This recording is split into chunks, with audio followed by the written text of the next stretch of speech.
just makes it like an oasis, and that just private, unbig area. And confidently say they got a really nice place to make those problems. Okay, we'll take his leaves. Yeah. Always has been. In his work when I was his coworker and everything.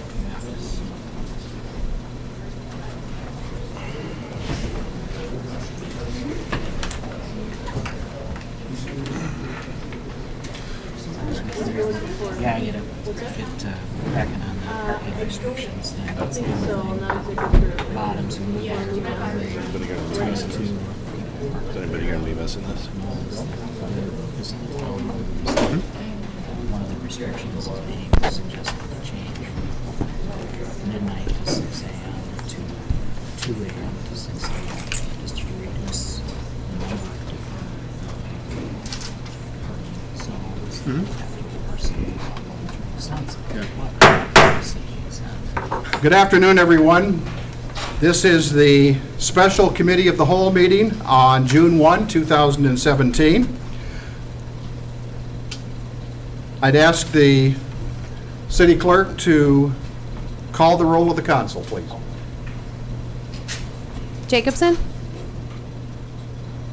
Finucane? Marquardt? Fagan? Here. Noriko? Here. Burbick? Here. Favor? Here. Smith? Here. 5 present. Mr. Finucane is in the building. As a matter of fact, he's walking down center stage right now. He will be taking part in tonight's meeting. I've not heard from Alderman Jacobson. I have heard from Alderman Marquardt, who has indicated he cannot be with us this evening.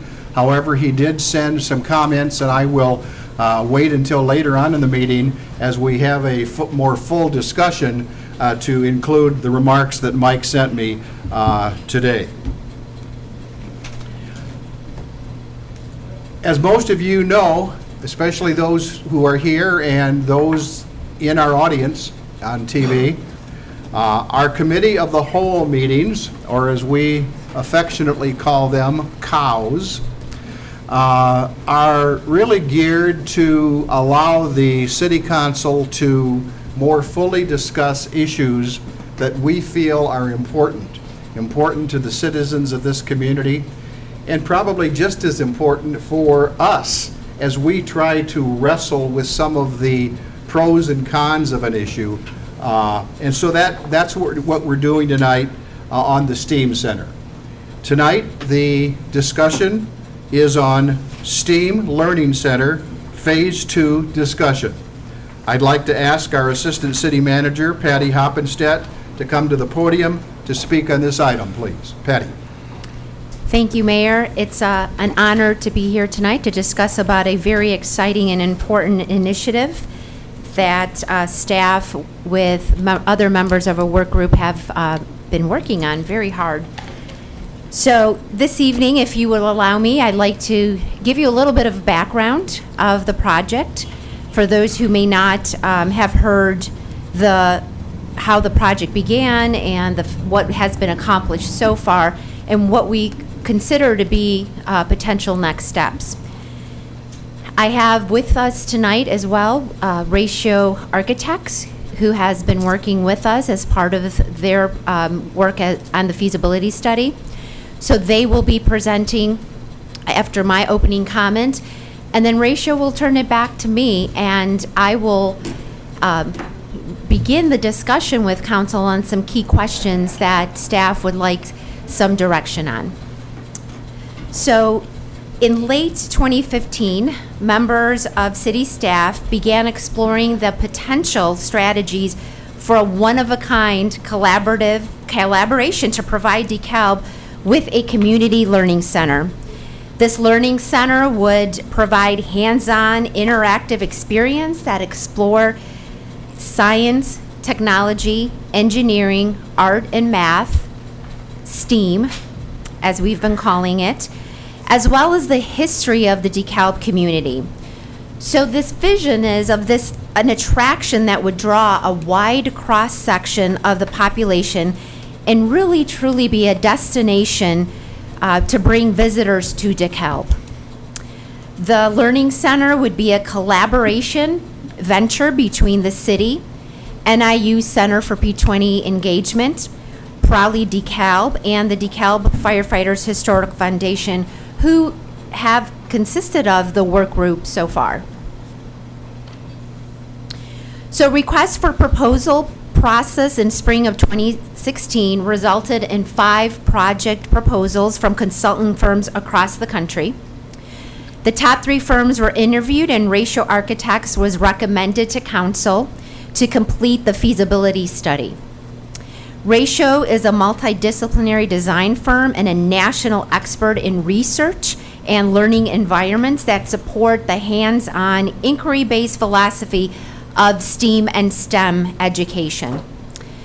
This recommendation was approved by the City Council in June of 2016, so just a year ago. With assistance and input from the work group, Ratio began a several-month process of community engagement, facility research and review, and data analysis. Ratio completed the feasibility study and presented the findings to the City Council in February of 2017, so early this year. The feasibility study was included as a attachment A as a reference for the City Council, because it's been a few months since we've reviewed it.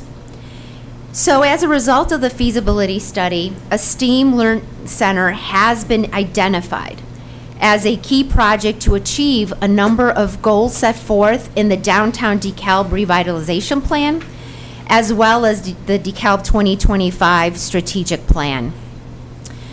So a proposal for Phase 2 of the STEAM Learning Center project is being prepared by Ratio Architects based on the results and the recommendations of the feasibility study, and based on City Council direction, which we hope to receive this evening. The STEAM Learning Center project, again, aligns very nicely with the DeKalb 2025 Strategic Plan, specifically the vision of sense of place and the vision of community vitality and a vibrant downtown. So Ratio Architects will present a summary of the feasibility study process, the recommendations identified in the feasibility study, and as well as what Phase 2 of the STEAM Learning Center project may include. So after the presentation from Ratio, and as the council further evaluates the STEAM Learning Center project, we will, as I mentioned, come back and ask you a series of questions identified for consideration by the City Council as a component of the current consideration of this project.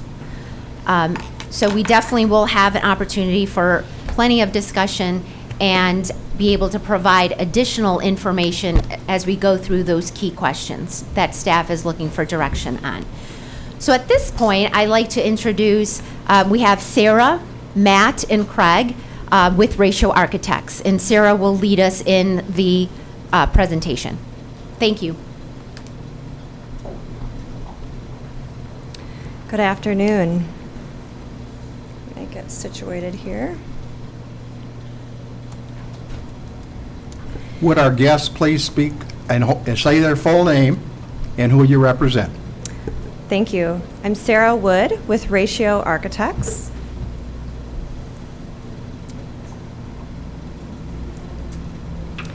So as many of you may remember, back in February, we gave a similar presentation on the results of the feasibility report. So this may be a refresher for many of you, but hopefully this will also be new information for some of you as well. As Patty mentioned, I will go through the results of the Phase 1 feasibility report, and then we'll talk through the recommendations that Ratio is providing for the next phase of this process. So phase one, what we determined ultimately was that the STEAM Learning Center in downtown DeKalb is feasible. As Patty mentioned, it will certainly be a placemaking catalyst. It will stimulate new growth and development within the downtown region, and it achieves several visions of the strategic plan. It will also be a wonderful community asset. Also, as Patty mentioned, we worked very closely with what we've identified as the work group, which consisted of the City of DeKalb staff, members of the DeKalb Firefighters Historical Foundation, NIU Center for P20 Engagement, and Proudly DeKalb. Ratio Architects led that effort with Wendler Engineering Services. With the work group, as well as with several different stakeholders, we identified the mission for this project for the STEAM Learning Center. The DeKalb STEAM Learning Center inspires, engages, and educates today's youth and lifelong learners through the exploration of STEAM principles and the city's legacy of innovation, while providing a positive and unique asset in the DeKalb community for the region. We also identified with the work group, as well as stakeholders and community members through several different community engagement processes, several different vision statements that really drove the process from the very beginning. And I won't read them in great depth, but a couple of key points was to serve as a community leader, to provide hands-on, interactive, and accessible experiences that facilitate learning for all, serve as an extension for schools by providing experiences beyond the classroom,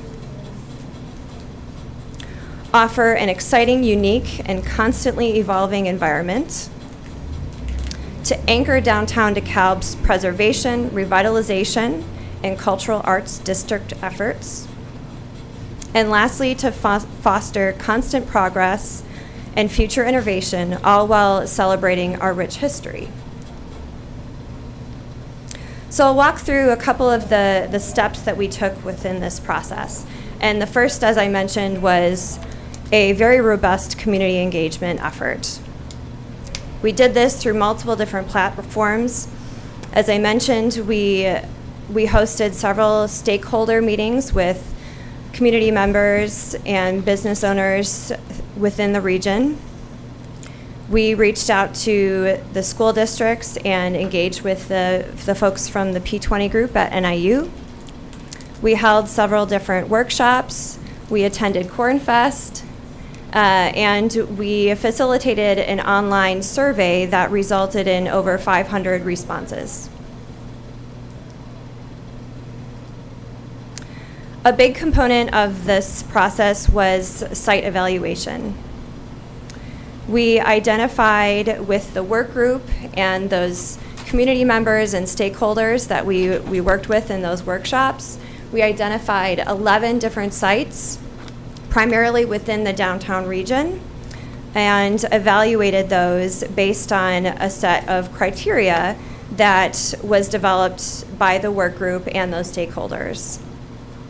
And again, I won't read through them in great detail, but many of them focused on being consistent with the downtown revitalization plan, that 2025 vision and strategic plan, and a number of strong identifiers that basically helped us to ultimately rank all 11 of those sites. So based on that criteria and the scores that each of those 11 sites received, we identified the Minot Building at 148 North 3rd Street and the Mooney property at 204 North 4th Street as the two highest scoring properties. So the next portion of this feasibility study was developing a very conceptual level of design using those two sites that we're identifying as the highest ranking sites. The first step in the design process was to evaluate with the work group, with those community members and stakeholders, what the program elements want to be within that space. We identified a series of probably 20 different program elements, and the most top ranking were exhibition space, science labs, art studios, and what we call multifunctional flex rooms, which, as you can kind of tell from the title, is really having flexible space that can be used for many different functions throughout the day, throughout the year, and into the future. So we took those program elements and looked at each of those sites, the Minot Building and the Mooney property. Now, since we've solicited since the report was completed, the work group and city staff has since determined that the Minot Building is not a preferred direction. And we'll talk through that further in the question portion. But for the purposes of describing the process, we went through the Minot Building and the Mooney property from a design standpoint.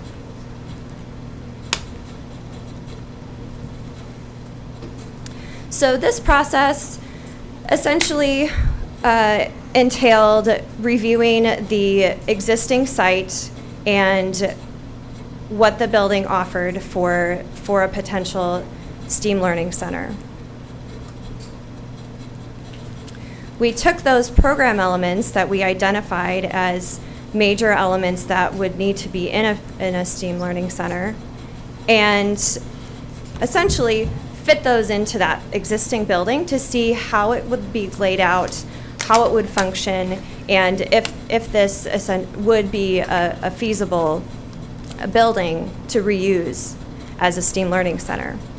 So what you see on the screen here is as if I were to have sliced the top of the building off, and we're looking at the plan of the building.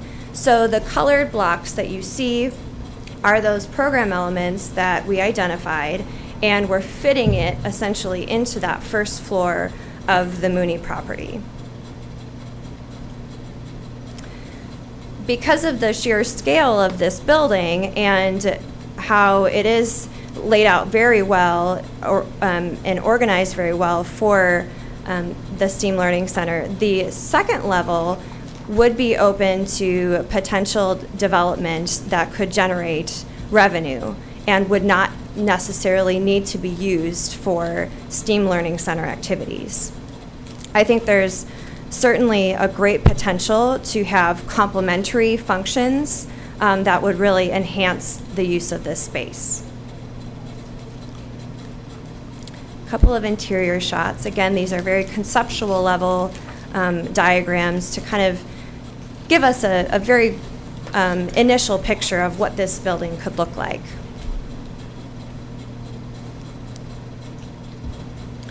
So a very important part of this process was, in fact, the title, feasibility analysis. And we've got Matt Roof with Ratio to go through that process.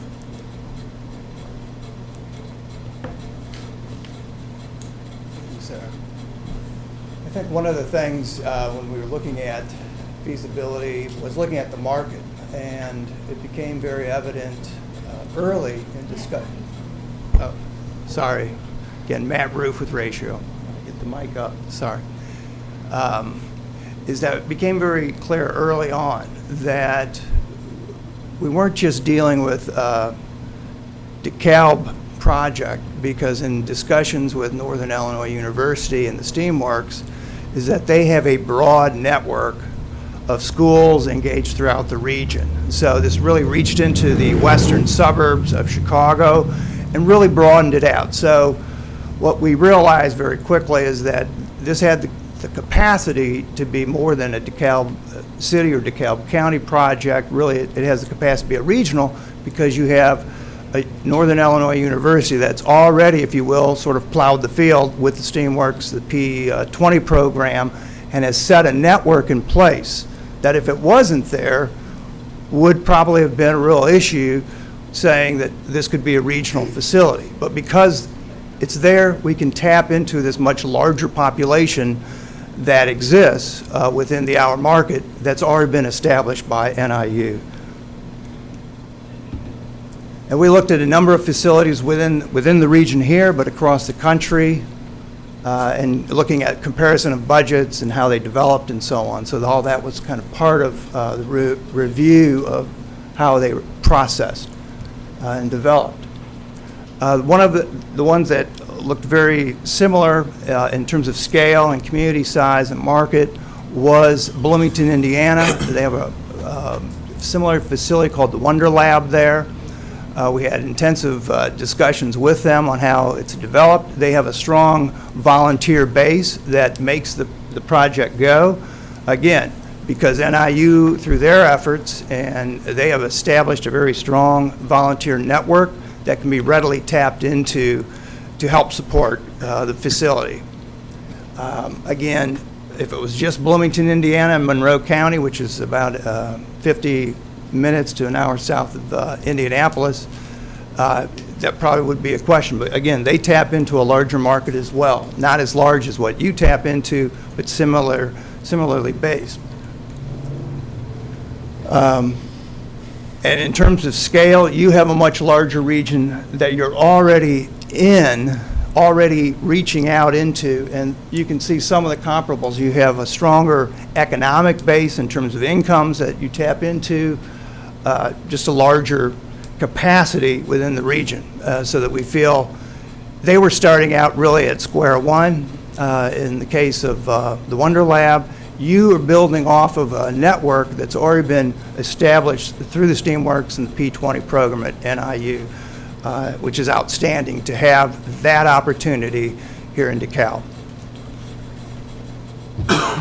So we looked at several different forms of financial scenarios, from not-for-profits to for-profit and to city ownership, in terms of trying to judge how it could be developed. Some of the assumptions going into it is that the city had planned and set aside $4 million of TIF funds.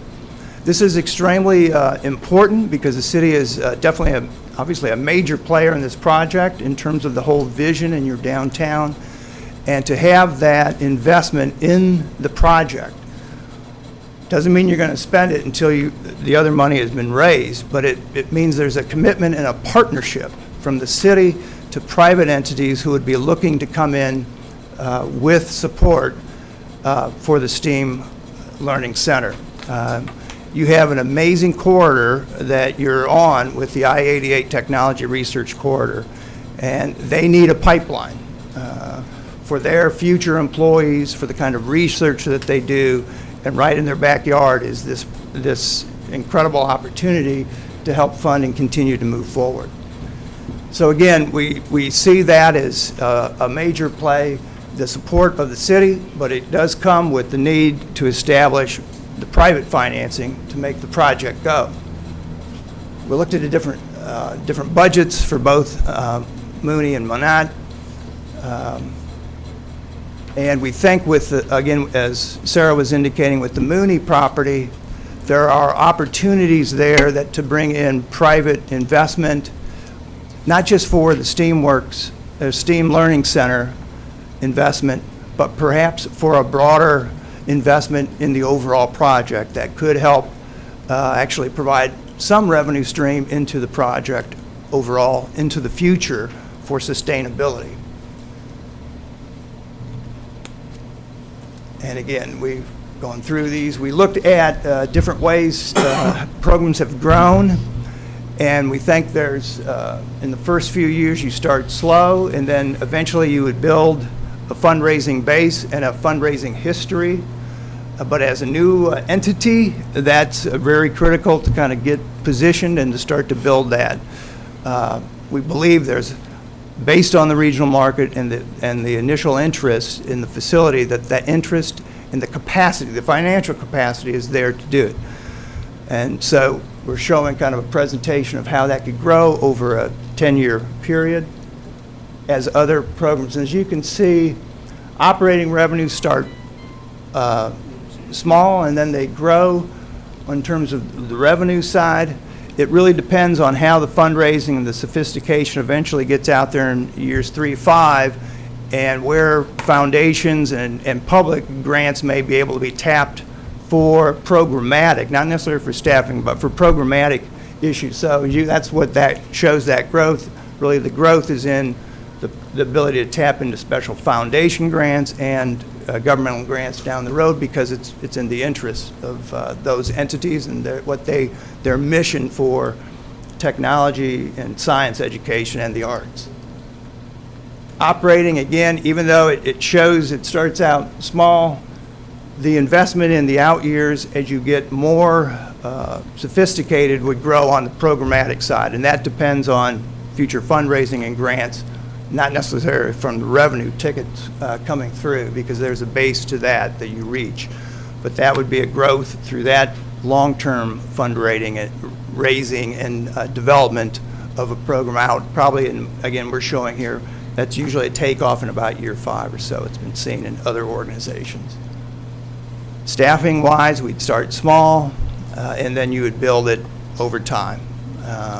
Again, as you get more sophisticated, realizing that in the case of, I was mentioning the Wonder Lab in Bloomington, Indiana, home of Indiana University, they use about 30 students from Indiana University, not all in the sciences, some in business, some in the arts, who are involved in marketing and programs at that facility. So they're a key part. So again, we would look to Northern Illinois University to be a key partner in helping offset some of the staffing issues, more from a volunteer. But those students, many of those students earn credit hours for their work at the Wonder Lab in Bloomington, Indiana. We would think a similar type program. You have this incredible expertise right here in your backyard. Tap into it and build off of it, because it's there. This chart just shows different kind of folks that you would expect to see on a board of directors. Again, there's interest from the I-88 research corridor, but obviously you've got a strong community here and folks that you would pull in. But the key here is just show you're going to have a variety of different expertise that you'd want to pull on and draw into the board as you develop it. We looked at kind of what we call a fundraising pyramid, just to see, well, what's out there in the capacity, and this is just sort of some of the levels of kind of giving you would expect to see, and what we believe is that the capacity is out there. There's interest, but we don't have, $1 million here or $100,000 there. That's part of, what really needs to be fleshed out, we believe, in phase 2, and get those commitments in phase 2.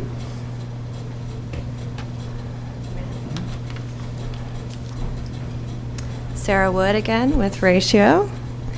So that gives everyone hopefully a little bit of an overview or a refresher on what we established in phase 1. And as Patty mentioned, this is available as the attachment that was sent out. It is available on the City of DeKalb's website. It's a very lengthy document. It's about 140 pages. So in your spare time, if you want to learn more information or dive into it a little more in detail, there's certainly the detail in there.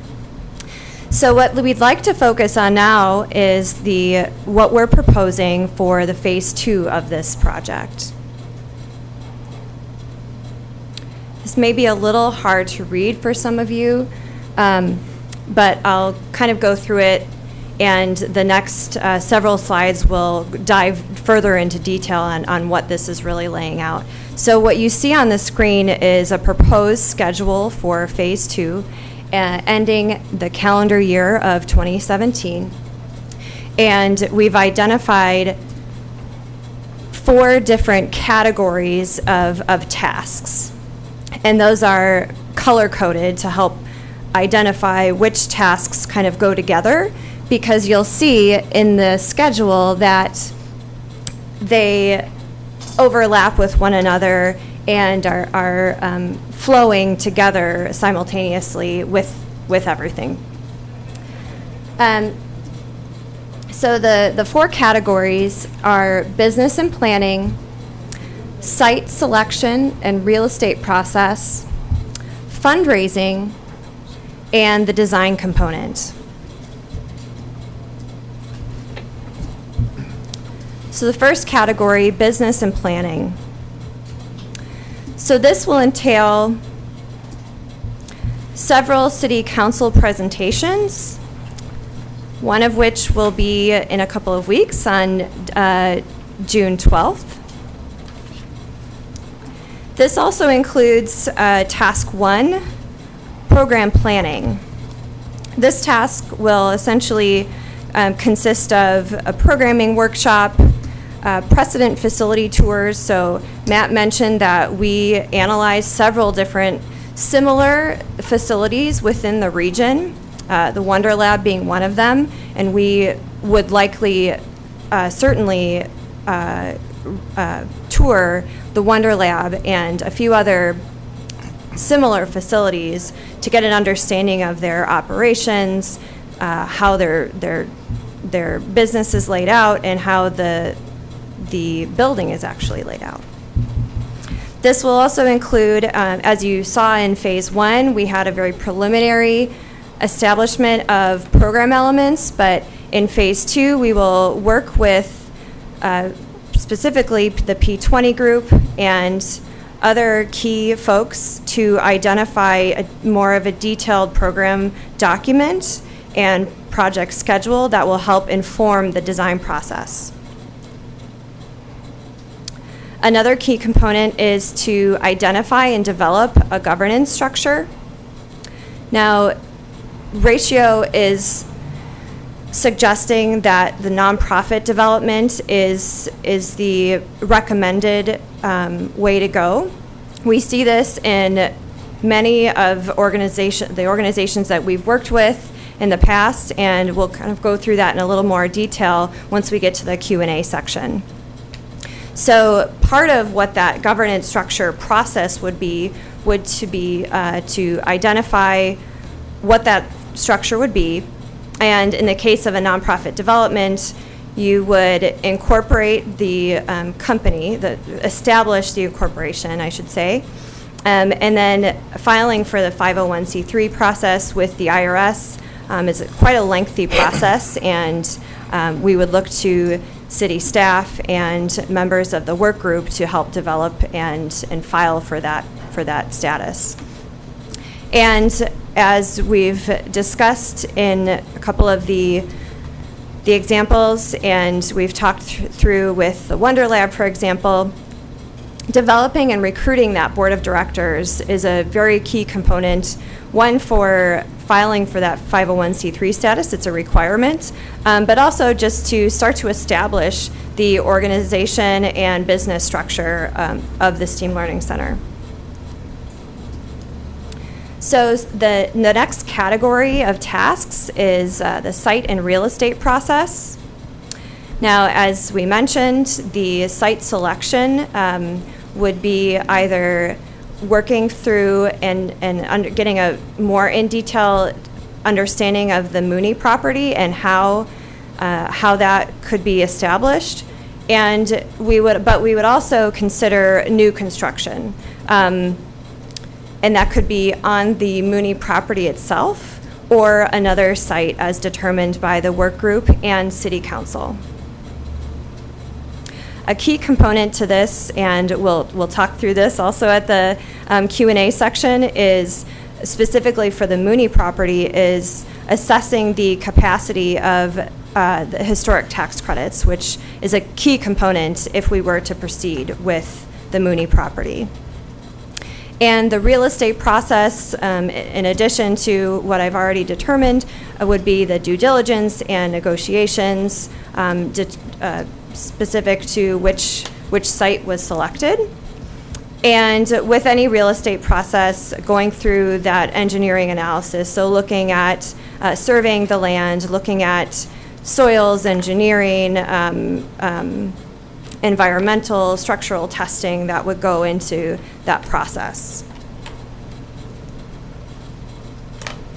Fundraising planning, is a key component to the phase 2. And a couple of components within that section is really working with a professional fundraising consultant to help develop a campaign vision and goals that align with the mission and vision for the STEAM Learning Center. Recruiting a campaign planning committee, which would be likely coincide with recruitment of the members of the board of directors, as well as the city staff and the work group. And the biggest component of this is really, as Matt mentioned, in phase 1, we established a very high level of capacity and getting an understanding of what's available in the region and in the community.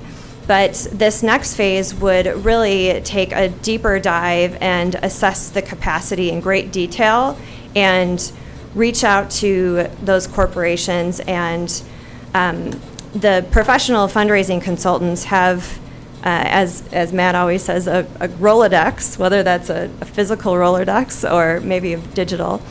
But they have the resources and network available to really pull in those individuals, and they have professional experience developing strategy for these multi-million-dollar campaigns.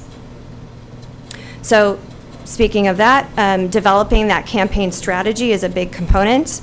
And we just added in there STEMfest, which is a huge event that NIU, the Center for Pre-20 Engagement, has every year, is on Saturday, October 21st. And within the schedule of that fundraising planning, we see this event as an excellent opportunity to share with those folks that are so involved in the STEAM education to really kind of unveil and discuss with them the plan for the STEAM Learning Center. The fourth component of the phase 2 would be the design process. So as you saw in phase 1, we developed a very conceptual level of planning and design based on those 2 buildings that we had selected. But this next phase would be continuing that design phase, going through master planning. So that would be once a site is selected by the work group and then approved and selected by City Council, we would dive deeper into the master planning of that site, whichever site was selected. We would continue through the design process into schematic design. And what we find, that level of design is necessary to establish and go out and solicit and discuss with those corporations, with those big donors. So that's really, as you saw in that graphic schedule, all of these things kind of fit together, and it's hard to take one piece out and kind of separate them because they all kind of rely on one another.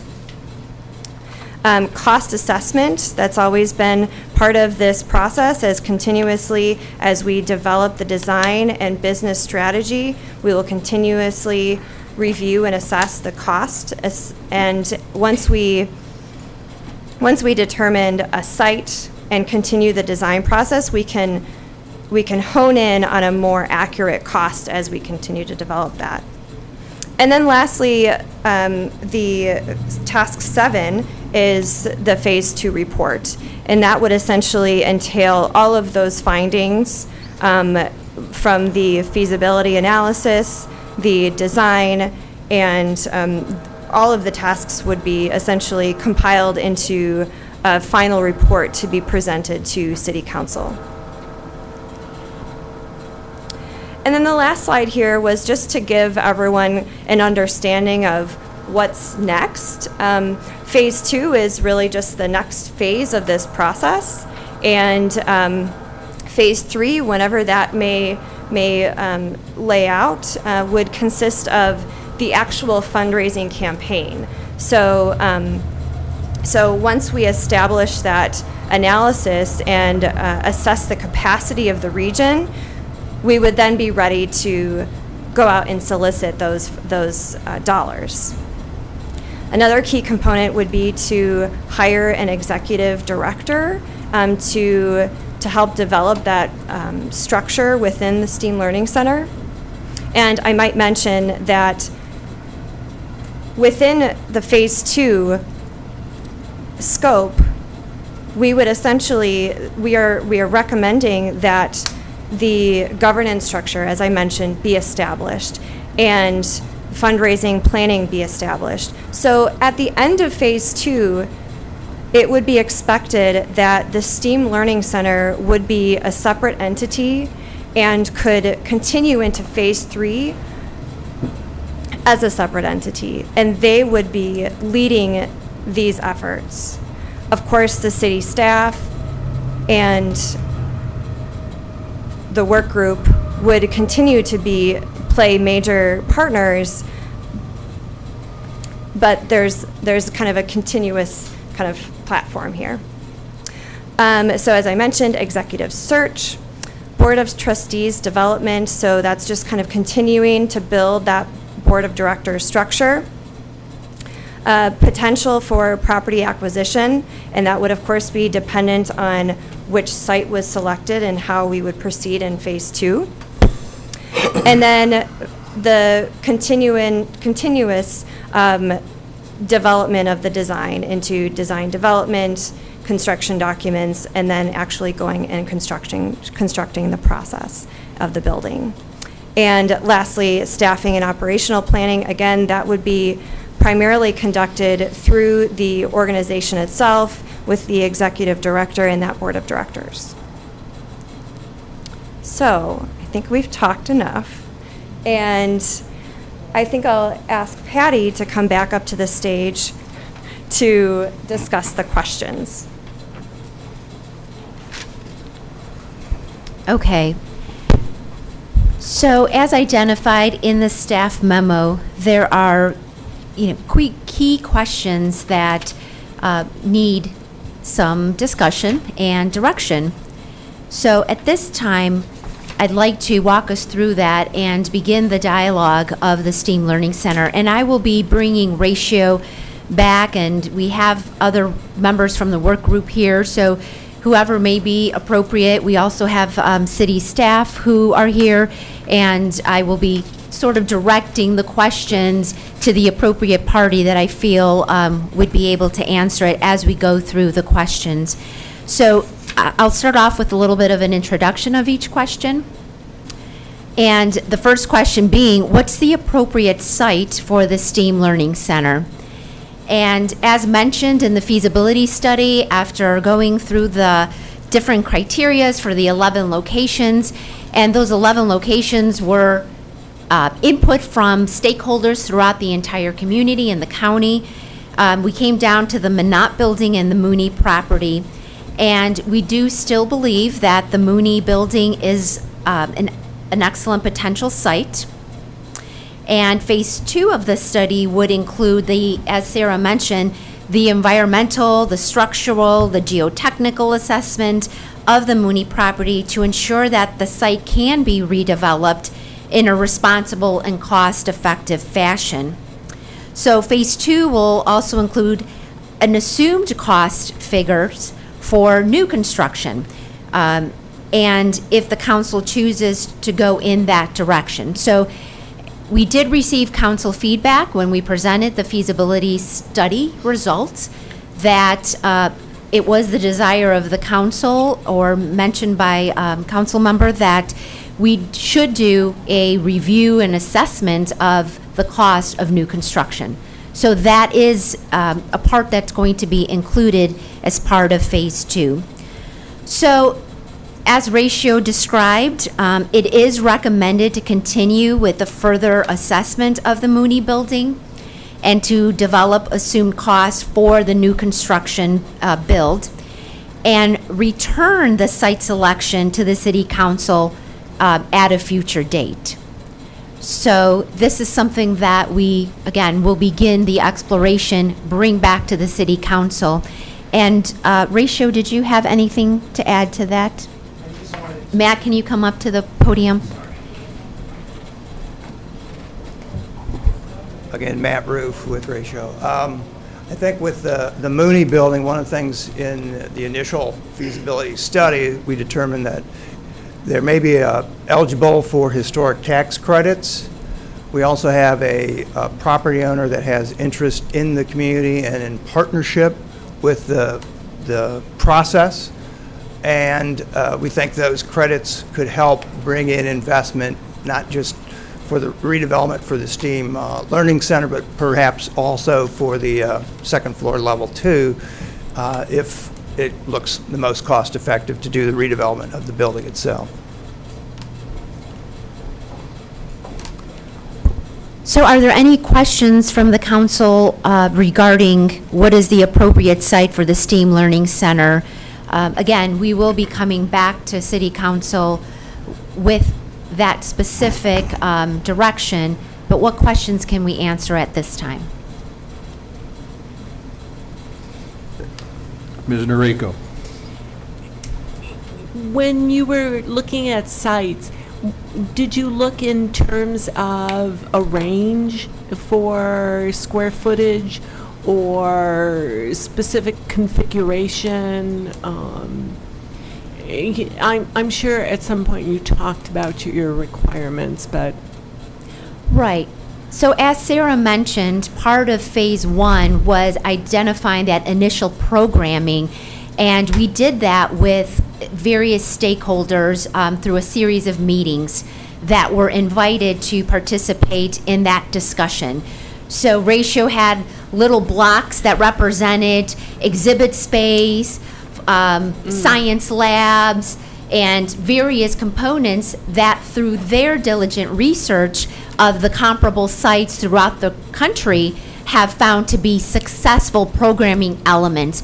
We also got extensive feedback from NIU's Center for P20 Engagement on what works for them in their STEM Works and STEAM initiatives, and what are the things that the thousands of children that they see through their programs want to see as part of STEM Works initiatives. So all of that was gathered. At one exercise, they gave us fake money, and we had to use our money to identify which programming elements meant the most to the success of the STEAM Learning Center based on the feedback we received from the key stakeholders in the community and throughout the county that participated. So all of that information was gathered, and using Ratio's design expertise, they identified that a 30,000 square foot facility was what was feasible for the region and for the type of programming that would be essential to make this a viable and sustainable learning center. And now how large is the Wonder Labs facility that you've mentioned? Matt, I'll let him answer that. I met with Wonder Lab, and it's a little over 15,000 square feet. The first thing they said is as soon as they moved into their new building, they said they were out of space, and it was built Not a good situation. Yeah, it was built, I believe, in 2003, so it's about, Okay. they've got a little over a decade or more now of history in it, and it's probably in some of the back areas outside, sort of behind the curtain. If you went back into their preparation area, they have things stacked floor to ceiling. It's not probably the best work environment. So they can't really hold. They have a lot of logistical challenges because of the size of the facility now. So that's, Okay. and then all the program. I think that's how we got to the 50,000. Okay. Thank you. Mr. Fagan. When you say a Mooney partnership with STEAM Building, what is that? What are you So explaining? we're going to get to that in the governance structure. Okay. And we'll identify 3 different models that would include that private-public partnership. If the Mooney site was selected, we can dive into that. All right. Mr. Fanouken. You know, with the history of the building as a automotive dealership, what kind of remediation are we looking at that property? We have the property that First in Hillcrest that took more than 15 years to remediate that property from gas leakage and other automotive liquids seeping in the ground. What are we looking at in terms of remediation at the Mooney property? So I'll let Dean, who has been involved in these types of discussions, because we have had extensive conversations with Ratio and our city attorney for that specific site. The candid answer at this point is there has not been an assessment of the site done. As a component of Phase 2, there would be included within the price for that a full environmental assessment of the building and of the grounds, any geotechnical assessment that we needed to confirm that if there was construction going on that the site could support it, and any assessment of the building. So through the completion of that, you would have a well-developed cost for any remediation that would be required.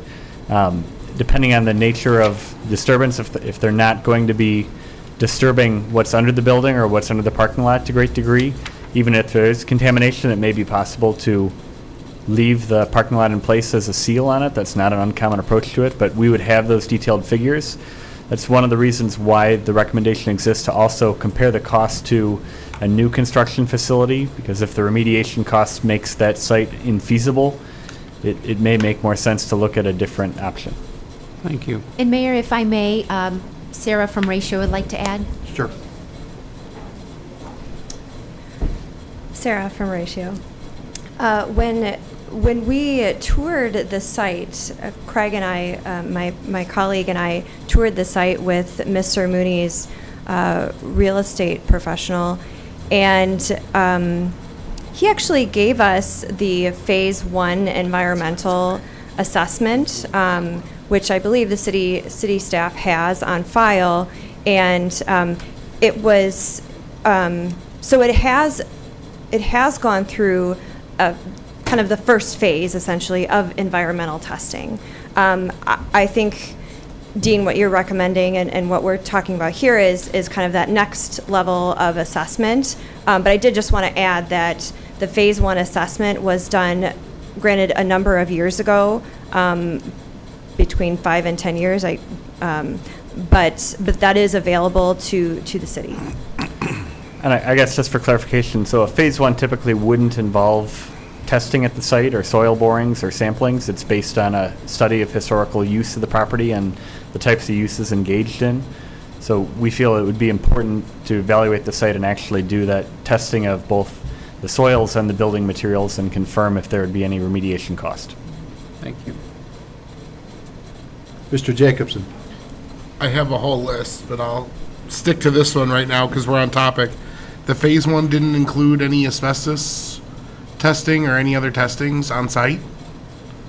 I don't know the answer to that. I mean, what did Patty, the do you know phase? the answer to that, No, do you recall, Sarah? or anyone? No.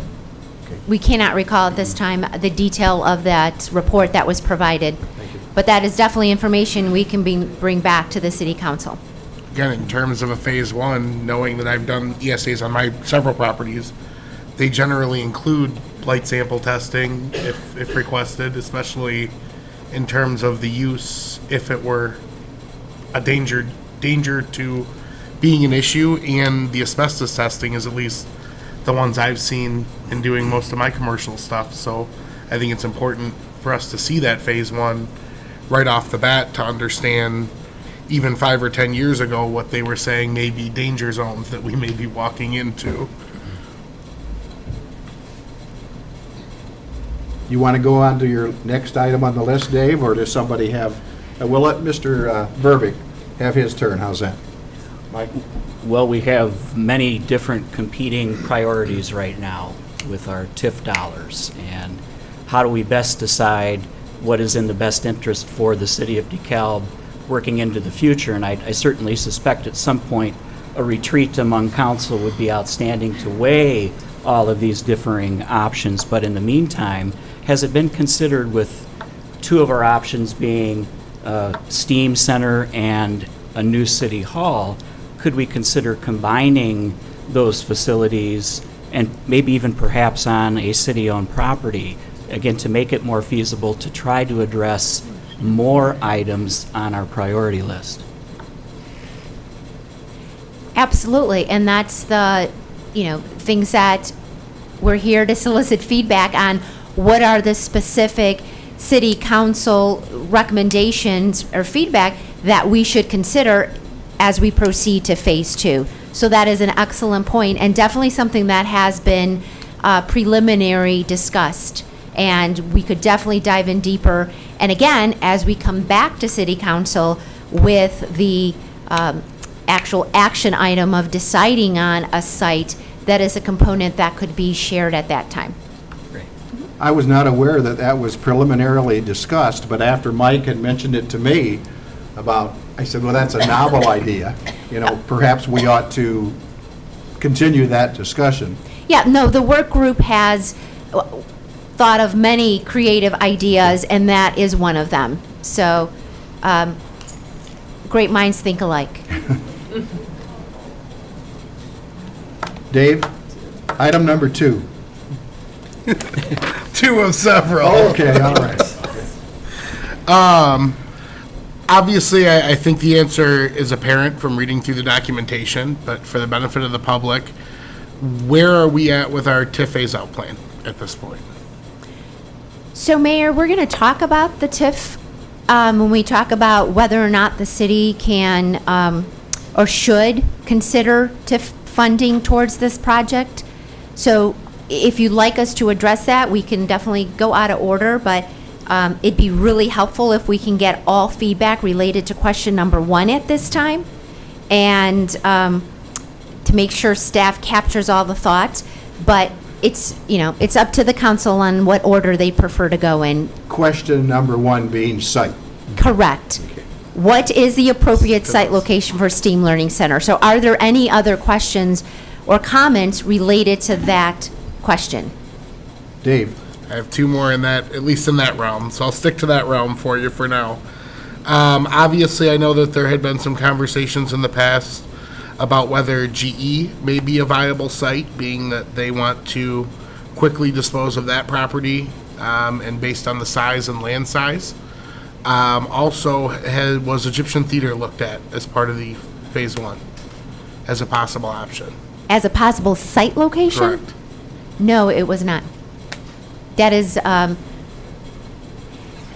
we had executive director from the Egyptian Theater in the key stakeholder meetings when we identified key locations, and based on that dialogue, it was definitely not a recommendation that the Egyptian Theater not continue as is, and again, even redeveloped or continue to flourish, to make that a possible location for STEAM Learning Center. What is the existing size of that building? Do we know? It's Egyptian? I do not. Dave, to your first point, if I recall, in looking at phase 1 and the original report that we received, one of the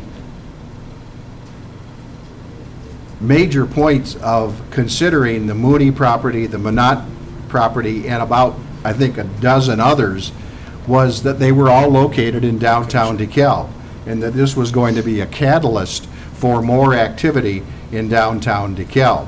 So while a building like the GE property might make structural sense, might make sense in terms of size and square footage, I would hope that this discussion as it relates to site might continue to be focused towards buildings or sites near downtown DeKalb. Otherwise, we lose the entire focus of one of the reasons for a STEAM center in DeKalb.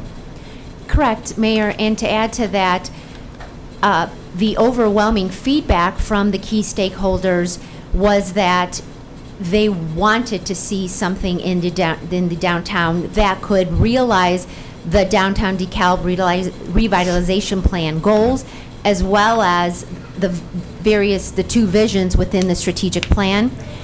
Be a catalyst for the downtown and increase the foot traffic to the downtown, have the businesses be able to flourish because of the success of a STEAM Learning Center in the downtown. And location, as it related to the downtown, was one of the criterias that was used to rank the 11 sites that were suggested by the stakeholder meetings. Yes. Any other questions or discussion points regarding site selection or the site of the proposed STEAM Center? Thank you, Patty. If not, what is the second question? Well, Mayor, thank you for asking. The second question is, what is the optimal governance structure for the STEAM Learning Center? So, Councilmember Fagan, there are a number of potential governance structures that we want council to consider based upon the experience of other successful ventures that Ratio has been a part of or evaluated and assessed. As Sarah mentioned, Ratio does recommend that the city utilize a public-private partnership with a newly created 501c3 tax-exempt not-for-profit as the operational entity. There's obviously advantages and disadvantages. The city could assist with funding, which we'll get to later, and the board of directors for the non-for-profit could feature representation from the city staff, which in the feasibility study, Ratio outlined those key board of director positions, and the city was one of those positions, actually two positions on the board of directors. But the not-for-profit would exercise operational and day-to-day control over the center and would be responsible for the fundraising, the staffing, and all the related issues that would come for it. And as Sarah mentioned, as Ratio will continue to form the proposal for Phase 2, the desired outcome of Phase 2 would be that a STEAM Learning Center 501c3 board of directors to carry the project to completion would be established at the conclusion of this phase. So a second potential option for City Council consideration would be to retain city ownership of the facility, but to lease the facility on a long-term lease to a not-for-profit that operates the facility. Again, depending on the facility utilized, this may or may not be a viable option. So for example, if the Mooney facility is utilized, the property may remain privately owned, but subject to a long-term lease. And that long-term lease could be to the not-for-profit or to the city if the city had bought the building and wanted it to be to do the lessee. Exactly, exactly. So a third potential option would be to have the city own, maintain, and operate the facility. The city, as a tax-exempt entity, could still solicit fundraising and engage in similar activity as a non-for-profit would. The upside of this option is that the city would retain complete control over the property and the learning center. The downside is that the staff would be employees of the city, and all the liabilities of this learning center would be liabilities then of the city. So based on the presently available information, it really is recommended to proceed with Ratio's expert opinion and move forward with the creation of a separate not-for-profit with a corporate structure that provides for city involvement. So again, having a seat at the table and being part, a voting member of the board of directors for the Learning Center. So the creation of a separate non-for-profit will assist the city in conducting the preliminary fundraising feasibility analysis that we'll get to in more detail in a bit. And it demonstrates that the city is following the established operational model that potential donors would have a higher degree of comfort with. So those are the three different scenarios for the governance structure. Again, with the not-for-profit city being on the board, but not being an owner per se. Ratio, did you have anything else to add to this? Okay. Okay, Ms. Noriko. I do not want the city to get into the business of running a STEAM center. I don't see that as central to the city's primary missions. However, I would want the city to have input in terms of the STEAM Center operations if it goes forward, because clearly the city has already made a significant investment in terms of the study funding, city staff time, energy, and effort. I would recommend also that consideration be given to a city council member, either, being a liaison to that board or a non-voting member or even a voting member of that board. I would really like to see council representation on the board.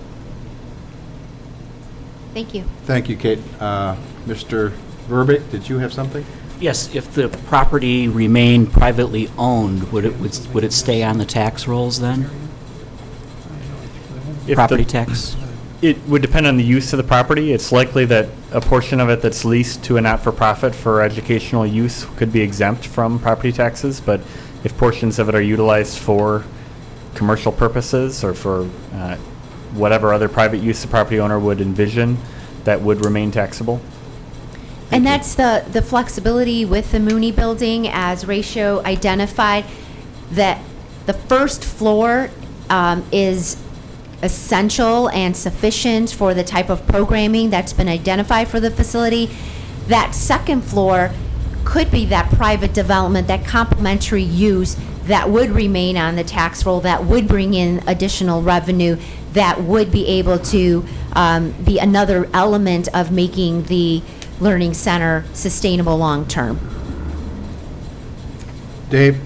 And we would still have the option, obviously, if we were an owner in the lease, to collect a pilot from the tenant, correct?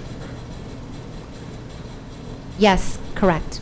So, I mean, we could effectively charge those same taxes back to the tenant and be collecting the revenue back as an ROI on our investment. So, while no, it might not be, it would be at a detriment to the county and probably the school district, unless we found a way to make them whole.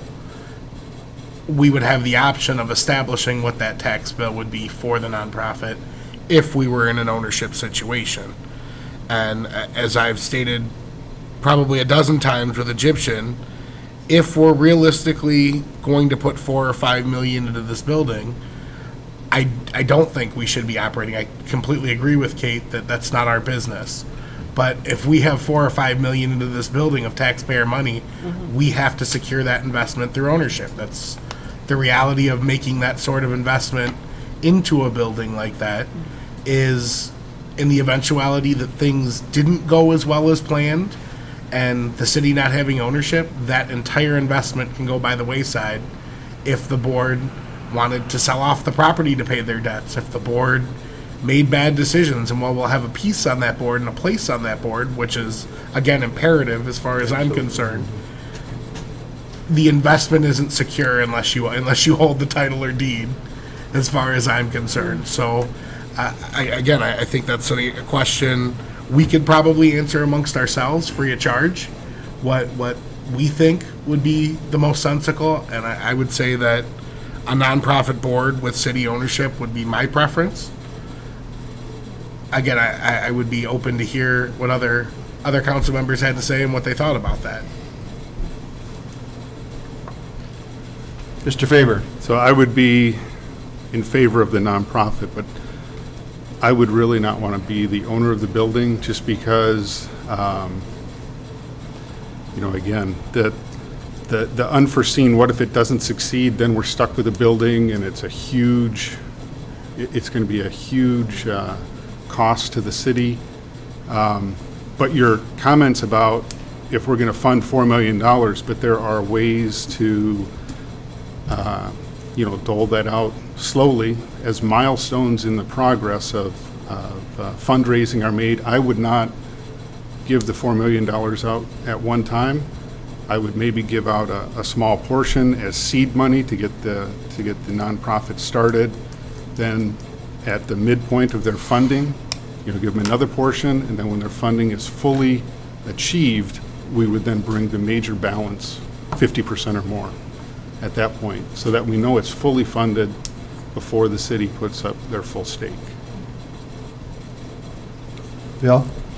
Yeah, Patty, I guess my question is probably better answered by Ratio. So, you've held the Wonder Lab up as an example of an institution that's working. So a couple quick questions. What governance are they using? And then with it being located in Bloomington, Indiana, how much is that university involved in the project? The city in Bloomington, Indiana has not been involved in terms of operational costs. I think they helped with the initial kind of a brownfield type situation with the property. Initially, I don't think there was like a dollar payment for the real estate or something like that. So the city's not involved in that. They do participate in terms of when they do festivals, in terms of a fair or something like that. And there's a lot of folks, they'll do basic things like you would do for a normal community fair. Mm-hmm. So my question was really to the university's involvement rather than the city's. the And university. The university and what the governance setup is for the Okay, it's a institute. not-for-profit. The university's involved. I think they probably have a member or two on the board. They're very involved, obviously, in the operation in terms of a lot of volunteer staff from students. And then, obviously, they're engaged somewhat on the board as well, with some of the leadership. Right, now with the university there being, having more students and a larger university to begin with, though obviously that university can have greater impact on it than maybe NIU in its current situation could. But maybe Patty, maybe you could comment on that better than Ratio could even, so. Yeah, please. I'll let Marilyn from NIU P20 engagement Patty, I comment. reference was actually the Oh, other the Patty. other Patty. Yeah. Well, I'll have Marilyn and Patty. I'm Marilyn Bellard, and I manage the P20 Center at NIU, and NIU STEAMWorks is part of the P20 Center. I'm going to ask Patty Sievert, who's Director of STEM Outreach, is one of the units under the umbrella of NIU STEAMWorks. I'm going to ask her to talk a little about volunteers. But I can tell you off the top of my head that 700 students volunteered last year for STEM Fest. They were there all day teaching the science behind what the activities the kids were doing. We have literally hundreds of NIU student volunteers all year round working in our programs, going out to schools and helping to make presentations, teaching Saturday classes, summer camps. Some of that's paid, most of it's just volunteer. Also, we have a lot of staff participation. In the last 2 years, 300 NIU staff members volunteered free of charge in their areas of expertise or just as volunteers in our activities for the P20 Center. So we're operating on a pretty big scale with volunteers now. Also, I think NIU has a very well-developed volunteer and internship program. We're hoping to be placing interns in the P20 Center who are getting credit for their service, as well as learning and practicing in their particular fields. And we imagine engineering students helping to build and maintain exhibits, the museum studies students We expect them to be involved. Obviously, College of Education students who know how to teach these things and are learning, they'll be practicing their craft there. Really, every college will be involved in some way, most of them on a volunteer basis as they work with us currently. Patty, you've worked directly with volunteers. Could you comment on this also? Thank you. Patty Sievert with Northern Illinois University STEM Outreach. And thanks, Bill, for looking to our input on this. I don't know how much more I can add than what Marilyn did, but we do use volunteers a lot. We have interns. There are 8 interns for the full year with the P20 Center and STEM Outreach. We have student workers, but those 8 volunteered 300 hours throughout the school year as part of their internship, and that's a very solid commitment. NIU has a strong history with experiential learning, and the STEAM Learning Center would provide a wonderful opportunity for enhanced experiential learning for the students, especially with the internships. And we mentioned education and engineering already, but also in terms of business and hospitality, and also the law school. I can envision internships in many areas. Thank you. Dave? I guess that would be a segue for both of you, both Marilyn and Patty, to ask some questions that will, I'm sure, lead back into some of my discussion when we get through with the other questions. Well, I appreciate you guys, obviously, are the leaders in your department. I guess my question is, where else is NIU committed to stepping up to this project?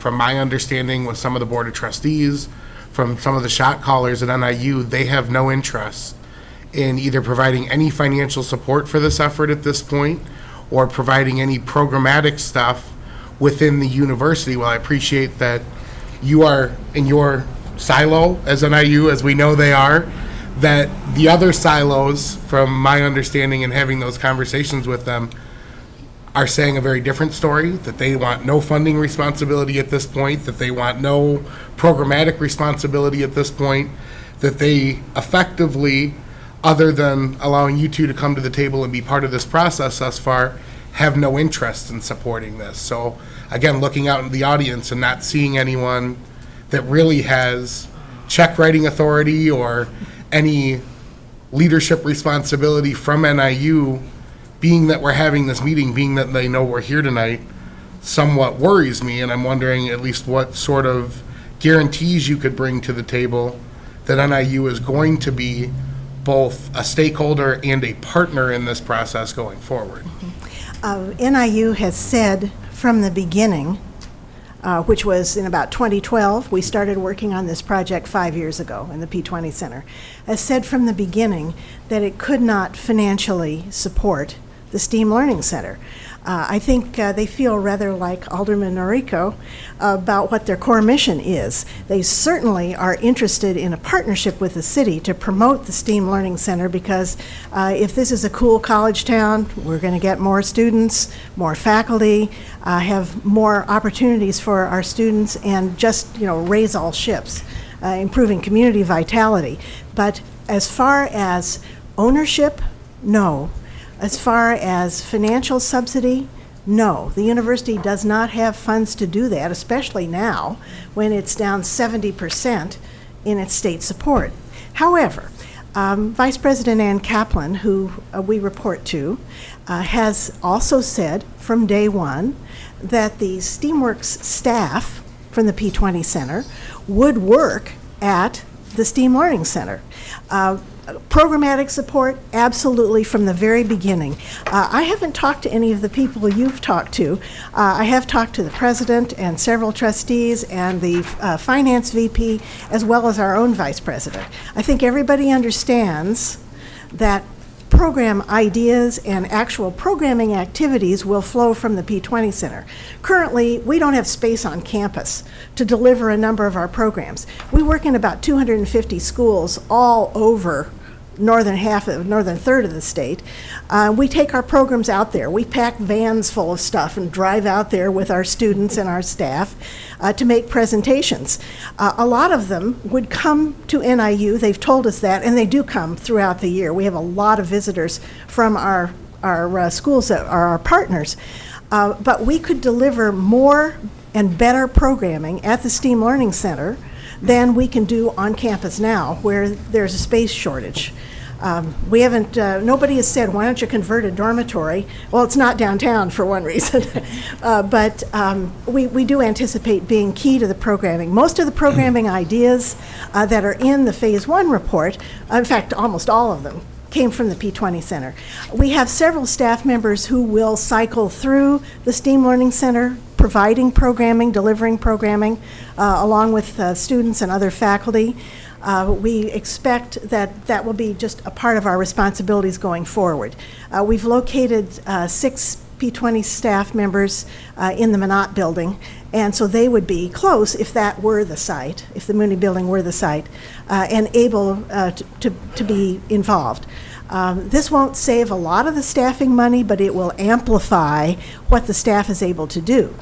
Plus, several people on our team, including Patty Sievert, have been looking around the country, doing some visiting, attending conferences on science museums, learning more and more about programming. So we're very committed on the program front. Vice President Kaplan will be here on June 12th, I believe, along with a large contingent of NIU people who will, share with you their support. Did that answer your question? Okay. Anything else? I'd like to read, Marilyn, if I may, from a letter that Doug Baker, the president of NIU, wrote. Yes. If all of us read the material that was sent, there was a myriad of letters in support of this project in 2016. And he says pretty much what you're saying, and I don't know if this answers any part of your question, Dave, or not, but he says, while the university is not currently in a position to provide substantial monetary backing to the project, we pledge to vigorously support those efforts going forward through participation of NIU staff in the planning and implementation process, i.e., assignment of NIU STEAMworks staff for programming and support at the center, encouraging NIU students, faculty, and staff to participate in planning and operation of the center, and fundraising to support NIU student, faculty, and staff activities at the center. Yes, I think that validates what I just said. So we're in agreement on that part. When we are ready to discuss the fundraising issues, then we'll get into what role NIU can play and cannot play in fundraising. But that's another question, right? We're getting to that. We're still on governance. Any other questions on governance of the proposed STEAM Center? I have a question, and perhaps it plays into governance, Patty, if I may. Please. And we sort of morphed into a discussion of financing, surprisingly. From the get-go, in the presentation that I heard earlier this year, and even in the material that has been provided us, corporate support is extremely important in getting this thing not only off the ground, but certainly in operations. My question is, does Ratio have the ability in that Rolodex, Sarah, that you mentioned, to put forth some substantive possibilities for corporate support for this STEAM Center? Part B to my question, does that corporate partner, and we'd all love to see a corporate partner, even if we have to name this STEAM center with a corporate name, where would they have, as it relates to sitting at the governing table? Matt, can you take that one? I would expect if there were a major corporate and sponsor, that they would be on the board, that they would have representation on the board. Not necessarily. I think we're looking at this as a regional and community-wide. Their interest is seeing the process, the STEAM Learning Center work to help them with the pipeline for the future and for building the strength of the region and their workforce base as they try to attract talent. And I think that's also a major component, too, for NIU as well. But they would certainly be on the board, I would suspect. Yeah. Thank you. Are we finished with governance? Okay, let's move on to your question number 3, Patty. Okay. So how should the operational funding of the center be obtained? So the city could provide full operational funding for the center, could provide funding at a predetermined amount, or could provide no operational funding. And really discussions to date have focused on an effort to establish the center as its own operational model without the city providing operational funding. So at this present time, really staff is proceeding under the assumption that the city would not be providing operational funding. But if the council wanted to provide alternative direction at this time, it would be really helpful to understand what that involvement would be in establishing the fundraising parameters. Okay. Mr. Fagan. You always, comparative to this Wonderland, and I understand it's smaller than what we're looking at. You've got a number here for operating cost of $1 million in 2015 that you showed here? Right. Yes. How long has Wonderland been around? Go ahead, Matt. Wonder Lab has been around for about 20 years. They've been in their facility now for about 15. So they've built up a operating budget to about $1 million. They do an awful lot with volunteers, and so we would see something similar with NIU's network, and that's what provides, I think, a confidence from the operational side. And with Wonderland, out of that $1 million, where is that money coming from? That comes from paying customers and then from fundraising within the... How much is the city contributing to that right now? They're not contributing much of anything, I think, other than on when they have events and that kind of thing. So there's not significant city resources in the day-to-day operations of the facility. But they'll, like when they have a major event in their parking lot or in their, that extends out part of a fair, so Right. they'll provide that kind of support for security and for some cleanup, basic cleanup, Sure. that kind of thing. Sure. So they are a standalone? Correct. Okay. Correct. Standalone, not for All profit. right, that's what I wanted to see. Yeah. Dave? I'm gonna jump in only because you're standing up there, and I had some questions on Wonderlab Sure. too. Obviously, the city doesn't provide any revenue in terms of operating the staffing of it. Do they provide any building improvement or any utility subsidies or any subsidies whatsoever? No, not that I'm aware of. Now, I think they have, from time to time, there are certain government grants that they've been able, because of their status as the municipality, they've been able to seek in partnership with Wonder Lab because they needed a local governmental unit to apply for the funds. But it was for a discrete program that lasted, a year or something like that. And the operating budget we saw as part of phase 1, is that their total operations or that's their staffing budget? That's their operational budget. So that includes all the utilities and insurances Yes. and all those Yes, things? correct. And how far from profitability are they? How much donorship are they receiving to keep them at break even? In terms of the fundraising side? I mean, how much fundraising is it requiring for them to pay the bills each year? I'd have to, be honest with you, I'd have to go back and look at the split in their budget, but I could pull that up and get it to the council in terms of fundraising per revenue coming in the door. They have a lot of groups that come through, and those obviously are a pretty steady stream for them. Yeah, Pat?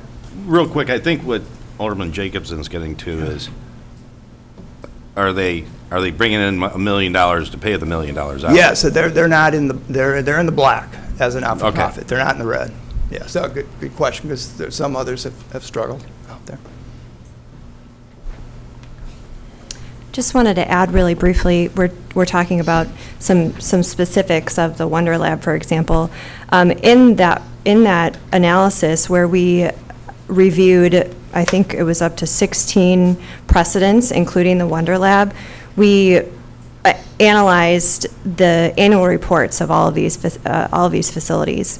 And we have all of that information. It may be helpful to share with you all the most recent annual report of the Wonder Lab, because it identifies where the annual revenue, operating budgets, and then it also identifies all of the donors and support.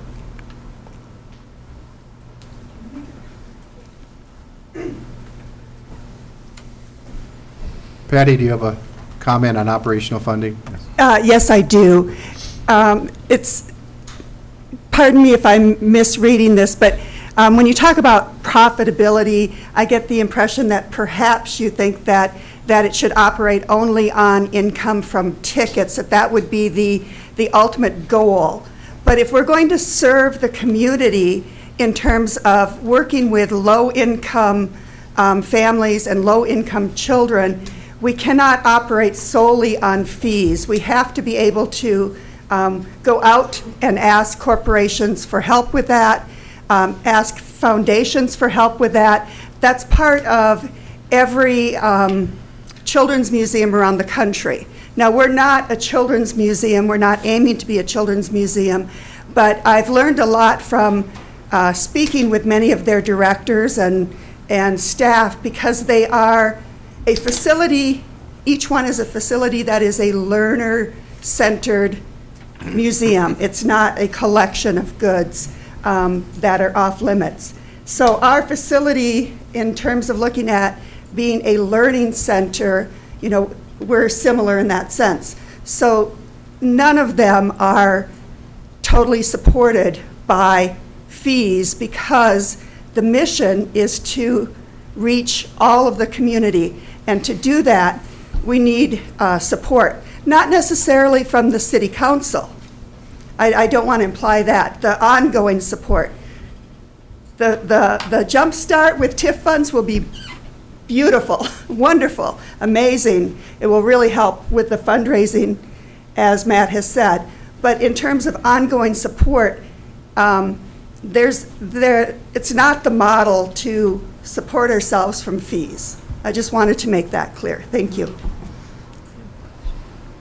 Yeah, Ms. Noriko.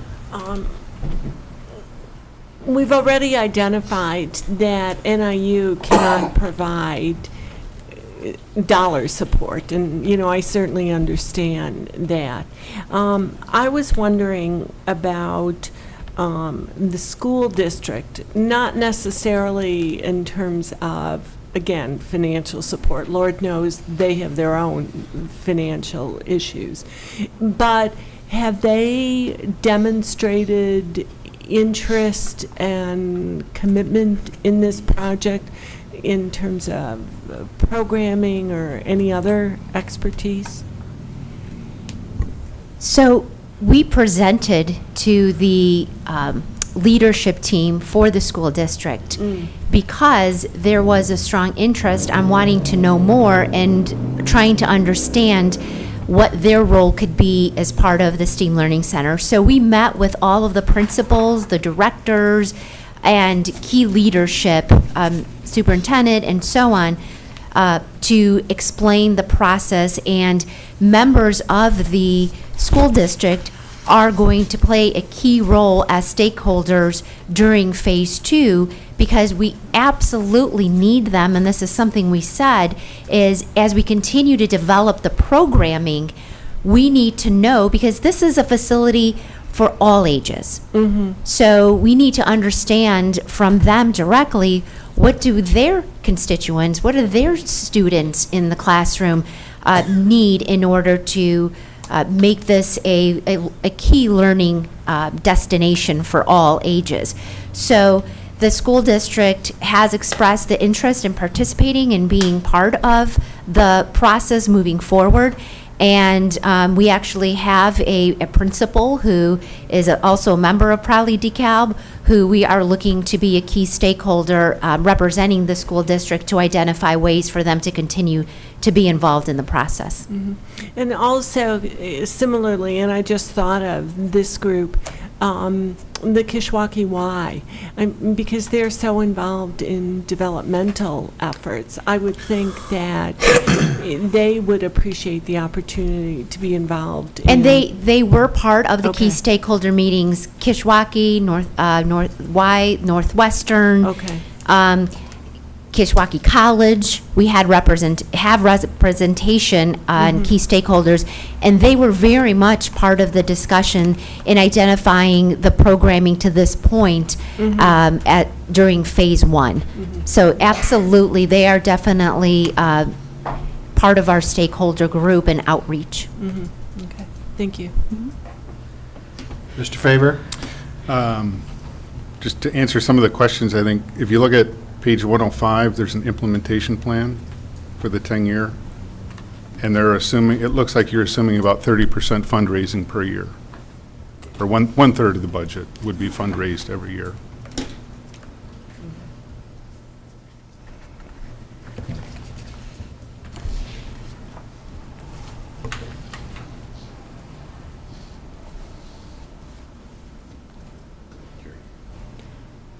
So staff will continue.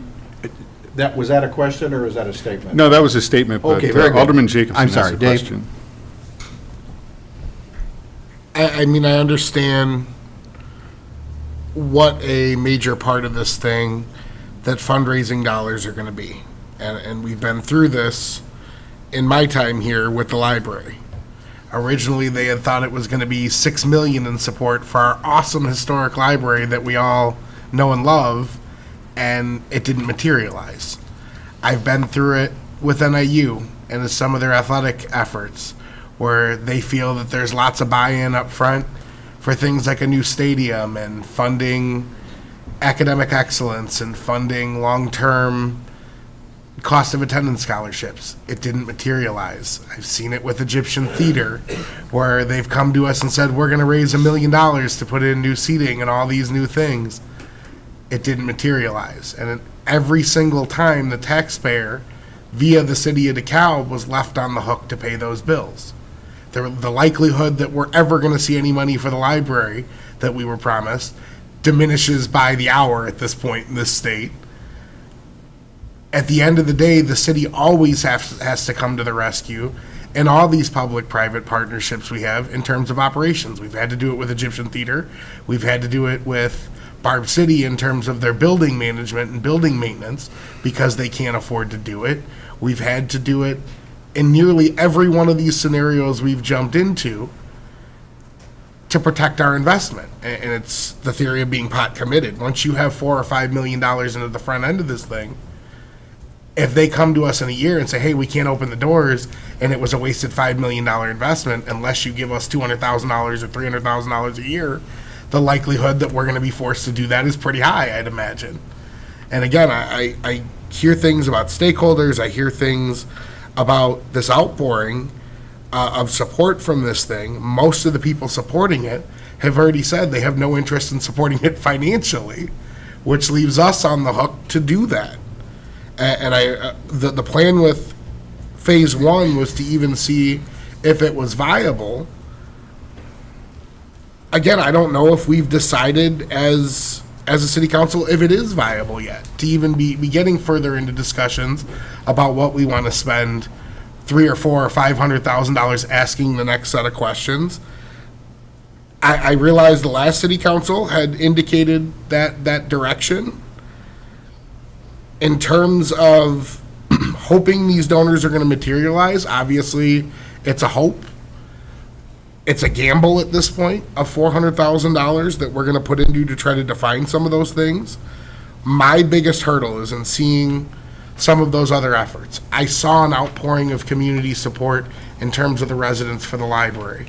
I see an outpouring of support in small circles for things like NIU athletics and other fundraising within the university. They have their constituencies. My fear here is it seems we're leading this charge. I don't see dozens of residents here in support of this plan. I see maybe one that's a resident that doesn't have a vested interest in getting this off the ground that probably supports it. Where is this outpouring of support from the community saying, hey, we want this thing and we're going to step up both in terms of long-term support and in fundraising? I haven't seen it yet. I know the city has been pushing it. I know the council has even been pushing this to some point. I know some departments in NIU have been pushing it. Where is the big outpouring of community support saying, hey, we want this, and we're willing to pony up for this, and we're willing to pay for this thing to make sure it's viable? Well, I appreciate, again, that it's an educational learning center. I don't want us in the same position we are with things like the airport, with things like some of our fire equipment, where everybody in the region gets to benefit from it, both financially and in other intangibles, and the taxpayers of the city of DeKalb are eating the entire cost to carry that investment for everybody else to smile and thank us. I just don't think that's a good operating model long term. Dave, while that sounds like a concluding statement, It's not, trust me. it sounded like one. But to be fair to Patty, there are a couple of other questions that she has as part and parcel of this discussion. Go ahead. And that actually transitions so nicely, thank you, Alderman Jacobson, to the next question. But before I go on to the next question, staff will continue to move forward unless we receive direction otherwise, under the assumption, as we establish the fundraising parameters, that the city will not provide operational funding to the STEAM Learning Center project. Correct? Correct. Okay, I see several heads nodding, so Question 4. that question 4, thank you. So should the city complete a fundraising capacity analysis? So as the city has worked with Ratio to develop the Phase 2 proposal, a number of different forms of analysis have been identified as being required.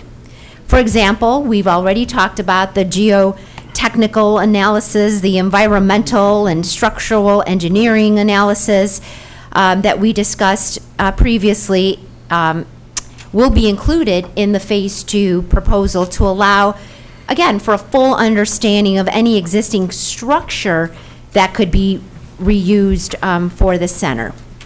However, the feasibility of the center, as Alderman Jacobson stated so nicely, is contingent not only upon the structure to be utilized, so identifying that key location or building, but also upon the likelihood that the center could be properly funded both for construction and operational costs. Again, since we've established the city would not be funding it operationally. So when projects of this nature, which are not seen in DeKalb County yet, are anticipated to rely on a significant amount of philanthropical donations, the party undertaking the project, so the city, often completes what is known as a fundraising capacity analysis. Okay? So a fundraising capacity analysis is a preliminary philanthropic market study.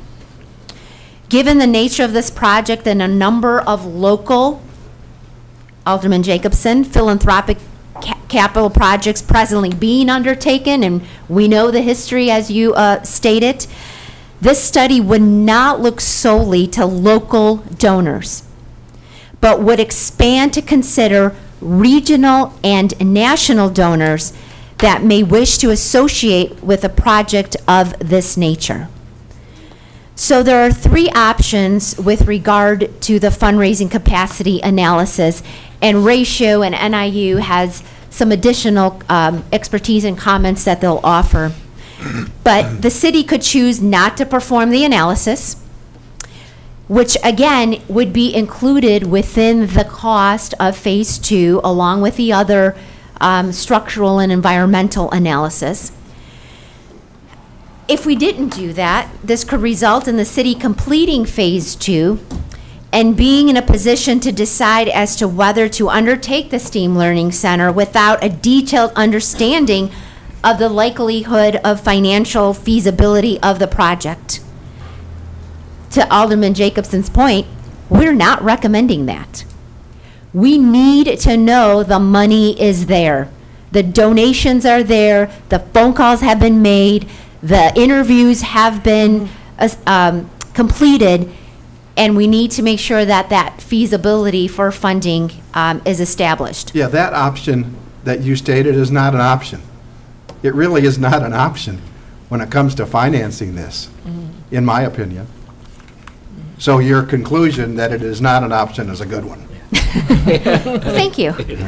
So the city, another option as far as it relates to this question, the city could undertake the analysis and could perform the analysis prior to completing the bulk of the remainder of the work of Phase 2 study.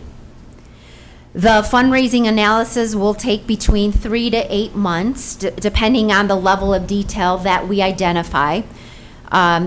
Because of the short timeliness for use of availability of city funds, and we'll get to whether or not those limited city funds through our TIF are actually a resource for capital improvements. Again, this option's not recommended. So the third option would be to complete the assessment as a component of Phase 2 study, and simultaneous with the balance of the study. So by undertaking this option, the city can complete the Phase 2 study and arrive at the end of the study with a detailed understanding of the project options and the cost, including the feasibility of the funding. This will enable the city to have a detailed set of information from which to make informed final decisions on the STEAM Learning Center. So again, this third option, completing the fundraising capacity analysis simultaneously with Phase 2, is the recommended option. And I really would like Ratio to add information based on their expertise, as well as NIU from their expertise with fundraising. Before they do that, that's what you just explained, and what you're recommending is part and parcel of the $400,000? Absolutely. Okay. Absolutely. And actually, preliminary numbers that Ratio has shared with us is actually under the $400,000, including the feasibility capacity analysis with a professional consultant who has the expertise, the time, the talent, the contacts to do this effectively. So, Sarah, would you add comments? I'll add some kind of general comments as far as, or provide a general framework for what a professional fundraising consultant can provide, and I think Matt can provide an even greater analysis as far as the specific STEAM Center fundraising, and I think Marilyn can probably do the same. So I've got 6 kind of bullets that a professional fundraising consultant is able to provide. So obviously, expertise and diverse skills. We know that members of city council and city staff certainly have invaluable skills. However, these professional fundraising consultants provide expertise and the know-how in all aspects of fundraising to broaden the potential success. The second thing, a fresh perspective on the organization. So they're able to bring a new and professional set of eyes to help kind of get an overview, I should say, of operations, programs and projects. And with that broader vantage, they have a good look at what you could say the forest rather than the individual trees. So we're talking about several different projects that have very varying levels of success within the city and within the region. And this consultant is able to kind of look at those, but then also kind of look at the grander scope and be able to help establish initiatives that will fulfill those long-term goals and objectives. The third being additional organizational capacity. So when you take on fundraising for a special project for this or a campaign of this magnitude, you really need someone who thinks about the initiative 24/7, and that consultant would be able to focus on those goals around the clock. The fourth is processes, systems, and strategies that work. This is really the big one. So we know that the business of fundraising is almost an art and a science, and helping set those priorities, keep deadlines, and measure success is a key component. They have the expertise. They have the ability to provide in-depth analysis of fundraising operations and to help develop plans and roadmaps to successful fundraising. They have extensive experience and authority on planned giving and endowments that can help develop a plan for that long-term sustainability that we're talking about and keeping donors engaged for the lifetime. The fifth is the staff and volunteer leadership development. They can help recruit, educate, and coach both volunteer leaders and staff with the passion to see the organization succeed.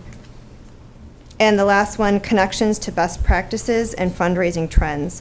So they have the most up-to-date best practices, industry standards, and fundraising methods that work, and they can open the doors to a wide variety of information and resources.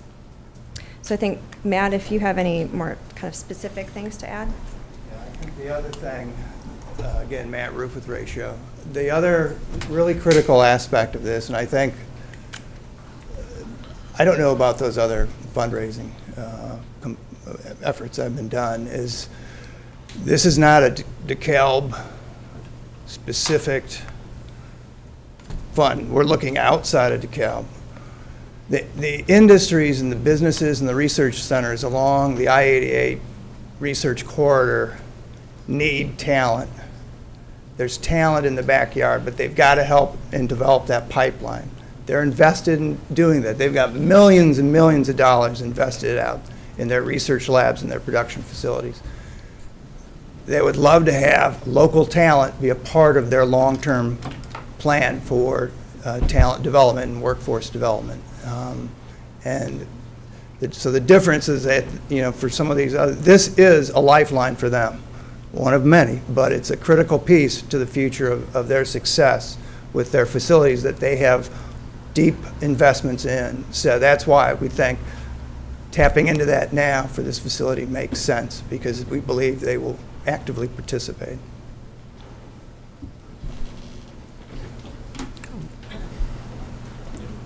Marilyn, did you have a point? Yeah, Marilyn Bellert from the P20 Center. I was very interested in Alderman Jacobson's examples, because those examples were cited to me when I consulted with people at the NIU Foundation, with professional fund developers. They said there are two ways to do this. You can do it the Kish Hospital way.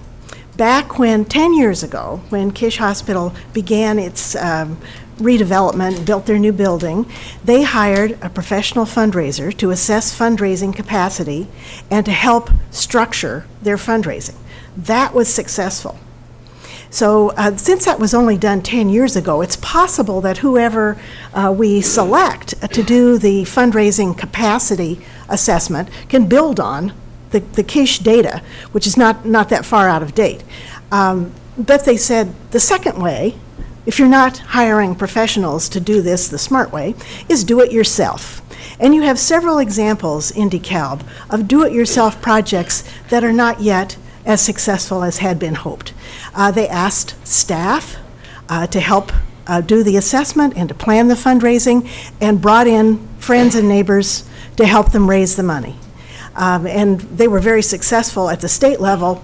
Starting out, things have changed, unfortunately. But the do-it-yourself model does not have a good track record.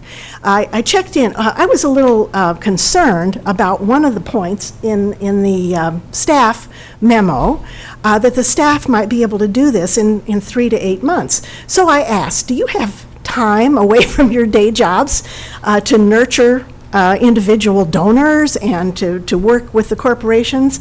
And secondly, is this part of Public Administration 101? Do they teach you the skills to do this kind of fundraising on this scale? I didn't get the examples, or the answers I got are part of that recommendation. Not a good choice to have city staff do it, partly because of expertise and partly because of time. So in continuing to talk with the development officers, we talked about different kinds of donors. They're local donors who may be able to give you $5,000 or even more. But do we have donor fatigue in this community? That's one of the things that a fundraising analysis is going to find out. But there will be local donors. We already have volunteers donating, offering to donate. Secondly, there are corporate sponsorships. If you go to the Cole Children's Museum in Glenview, every exhibit in that museum is sponsored by a corporation or a foundation. So Boeing has a very elaborate, has paid for a very elaborate exhibit there. Navistar has an exhibit, Whole Foods is in there. So all of their exhibits are funded. We have some interest from Microsoft, right, Patty?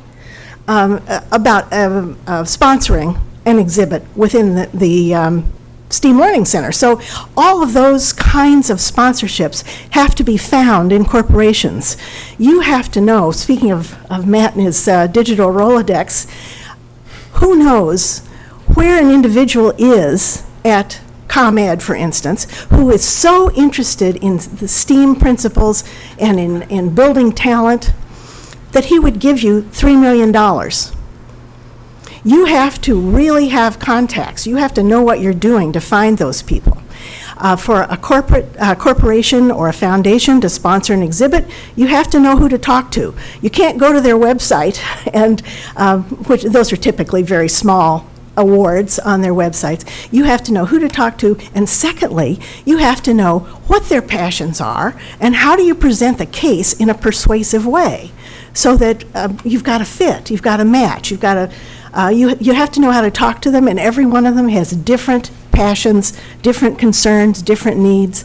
So the professional fundraisers will figure out, is the money there, and can we raise it from these stakeholders?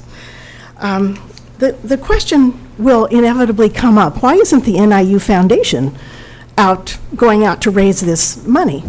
The first reason is legal. The foundation may not raise funds for anything that isn't an NIU operation. It only raises money for NIU. That's part of the legal structure of the foundation. However, they can look for donors who would support faculty or student programs at the STEAM Learning Center. For instance, museum studies would use this as they use Elwood House currently and several other facilities in town for training their students. And there are donors who would like to better support museum studies, and this is an option for them. It would be, we have donors, Patty's managing currently a donors, foundation donor who is interested in STEM learning and wants her to provide programming in a specific school. You rose to the occasion, right? Yes.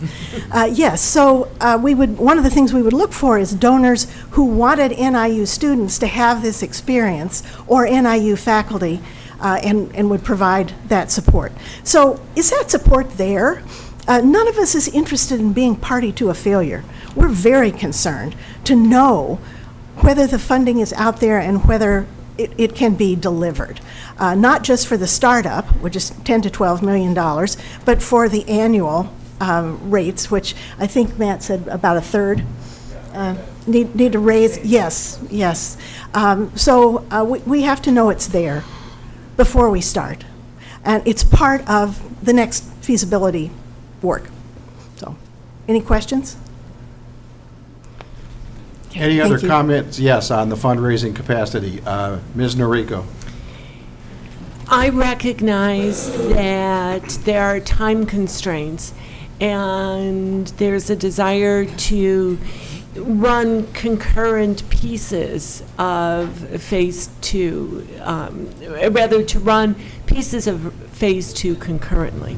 However, I have a significant concern that we get ahead of ourselves. In other words, that we either get excited about or commit to remediating the Mooney property and, start taking a look at that when there really isn't, the fundraising capacity for, that level. I don't doubt that there are donors out there, and there are donors beyond the region that we've typically thought about for fundraising. However, in order to, satisfy my concerns, as well as those of constituents constituents that I've talked to, heard from, who are like, where's the money? How is it going to come? I would really prefer that at least a portion, at least preliminary data, which would indicate that subsequent data would be positive, would continue in a positive direction. I want to see some of that analysis done before we do other parts of Phase 2. Well, and I know it's really difficult to see, but when we have the full ratio proposal to share with you at the next meeting on June 12th, the way that the ratio has structured that Phase 2 timeline is, if approved by City Council, we're immediately sitting down with fundraising professional consultants. Mm-hmm. And the very first thing that is being initiated is that fundraising capacity analysis. And if the result of that comes back that, just through preliminary assessments, the fundraising efforts are not there, we would absolutely come back to council and say, it's not looking as rosy as we expected. Council, here's where we're at, and we may not recommend to go further in the process of Phase 2. Now, money, as part of Phase 2, the way that we would structure that agreement, and we have had discussions with Ratio, is we're only going to pay for what we've spent. So, Ratio, not if you're in agreement, we're not writing you a big check, or even half of it, or even a quarter of it. We're only paying for services that have been realized. So at any point of Phase 2, we would halt if we had any indication from the professional that the capacity is just not there.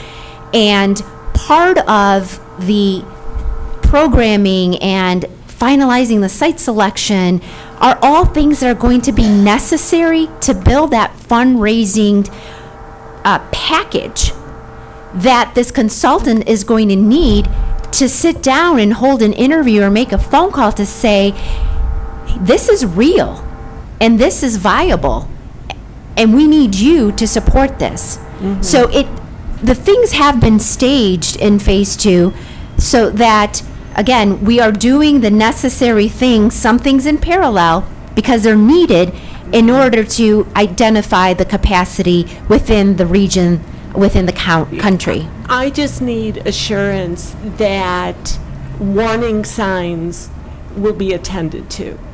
That if you have scheduled 5 major donors to talk to in the first 2 months, and because you have enough of a package to present to them, and 3 out of the 5 go, not a good time.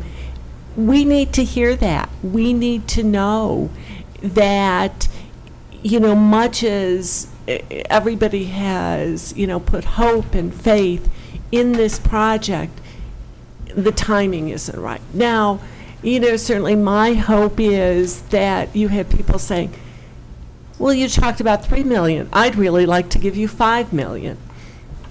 I'm the eternal optimist, Yeah, and yes, along with their name on the building, as the mayor had suggested. I'll, stand there and greet them every day, if that will.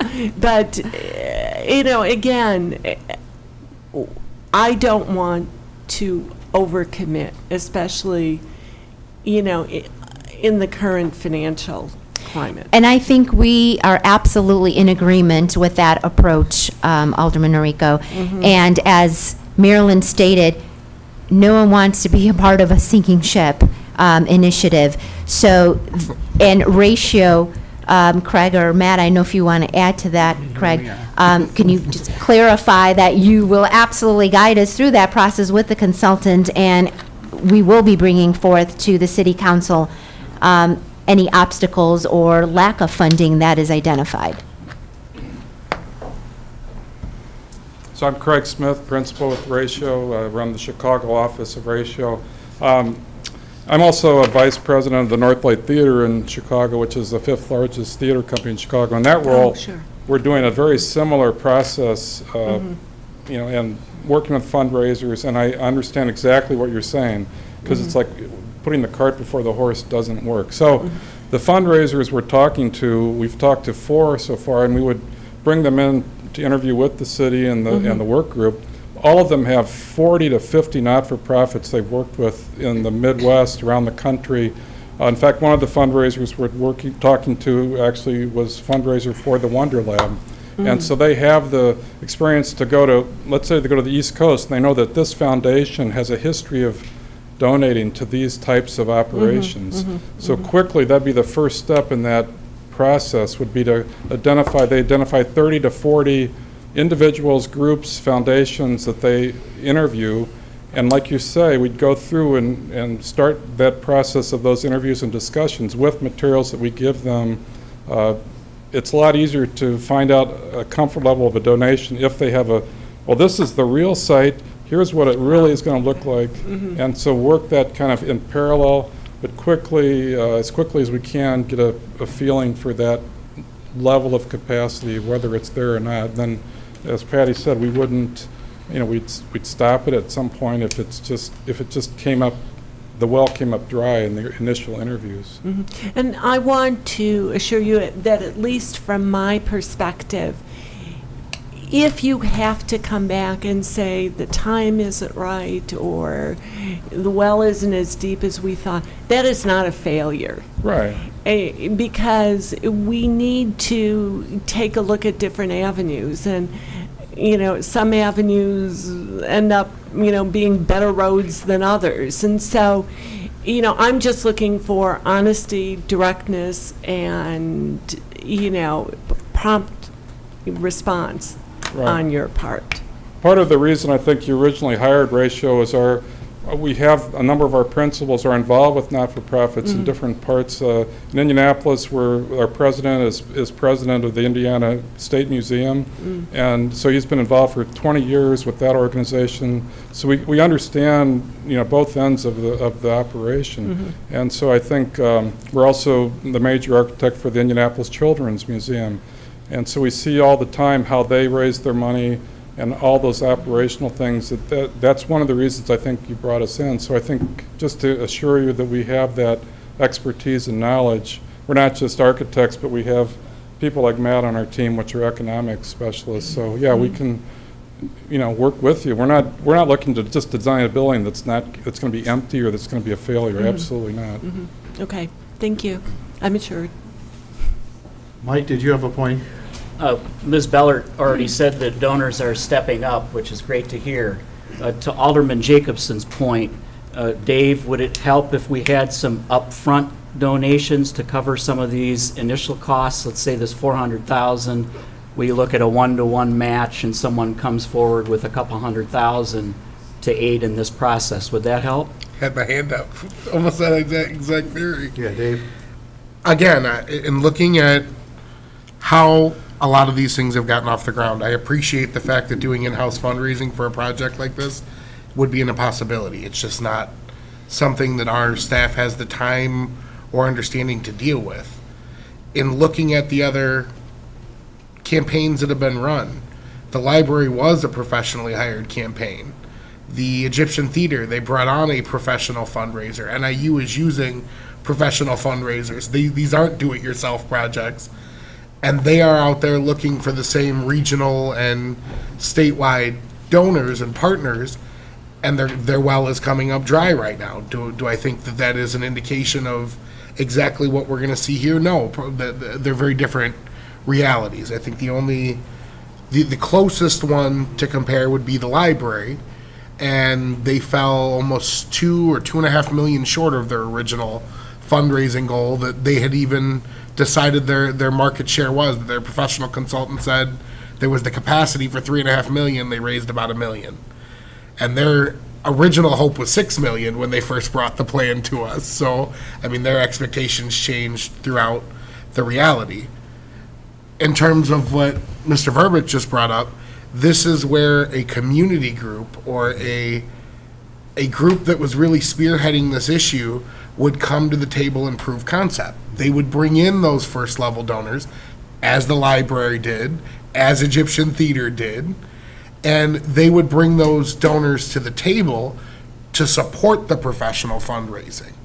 In this case, we're saying we haven't done any of that legwork. We have no idea what our TIF picture looks like. We have no idea what our donor picture looks like. Let's spend $400,000 asking a bunch of questions that we haven't done our basic research to even have the standing to ask those questions. That's part of my hurdle here, is without a TIF phase-out that we've asked for now for 3 years, and a picture of what that looks like and what the future of that looks like, what our other plans are, knowing that we have a city hall plan, at least concept plan in the works, knowing that we want to put some more money downtown, knowing that if another project in the next couple months in terms of a building redevelopment plan on Lincoln Highway comes forward, which it very likely is from my understanding, that we're going to need money from that. Knowing that we're still taking $700,000 or $800,000 out of TIF to support management expense, that we haven't defined how we're going to fix that hole. Without that base understanding, anything else related to TIF is irrelevant right now. So to authorize any additional spending, to ask the question of whether or not anyone's interested, to possibly be interested in donating to this plan, again, I'm in the strange reality of agreeing wholesale with Alderman Noriko tonight. I think we're putting that cart way before the horse. I appreciate that there has to be some very minimal concept sketches to bring to some of these donors, but site assessments and and environmental planning, donors don't care about those things. That's not reality. They don't care. If the project is something they want to support, they know what the location is, they know what the effective concept is, and we've gotten all that from phase one. Should we be discussing engaging a professional fundraiser? Yes, that's probably something we should be doing. But why would we pay the overhead to an architecture group that's going to help us find that person when we can do that ourselves? To pay an upcharge merely to bring those private fundraisers to the table, we can go out and do that search very easily. The library did it. Egyptian Theater's done it. NIU does it all the time. The foundation does it. The Roberts Foundation does it. The Community Foundation does it. It's not a difficult process. It's something we can handle or reach out to those resources in our community to do for little to no charge whatsoever. So just to address that point, Ratio is not upcharging the professional consulting. It's a direct pass-through of exactly the proposal that we receive as the work group, and which we will shape and identify as to the level of scope and detail we want this professional consultant to perform. That will be a direct pass-through from Ratio to us. So Ratio is not going to make a profit off of finding the professional consultant for us, because they want to continue to work with us and see the success of the project, and they realize the importance of this step, and because they already have the connections with professional consultants, it made sense for them to include that as part of their proposal, but not for a profit, simply because they already have the relationships established. As you mentioned, Craig, one of the consultants they're talking to is a consultant that they worked at Wonderlab with in Indiana. So there is no profit being made, or there's no, advantage to Ratio for providing the resource or the connections. But it's a huge advantage to city staff, and I'll be the first to say, I told the group, I can't even sell Girl Scout cookies because I don't know where to begin, with my daughter, and I don't like to ask for money. So that is not the, as you've already acknowledged, that is not the capacity that we currently have within staff with all the other projects and initiatives that we have. So we're very grateful for Ratio in making those introductions for us. So then if we went out and said, hey, we just want to do the preliminary financial, they're going to put in that work on our behalf free of charge?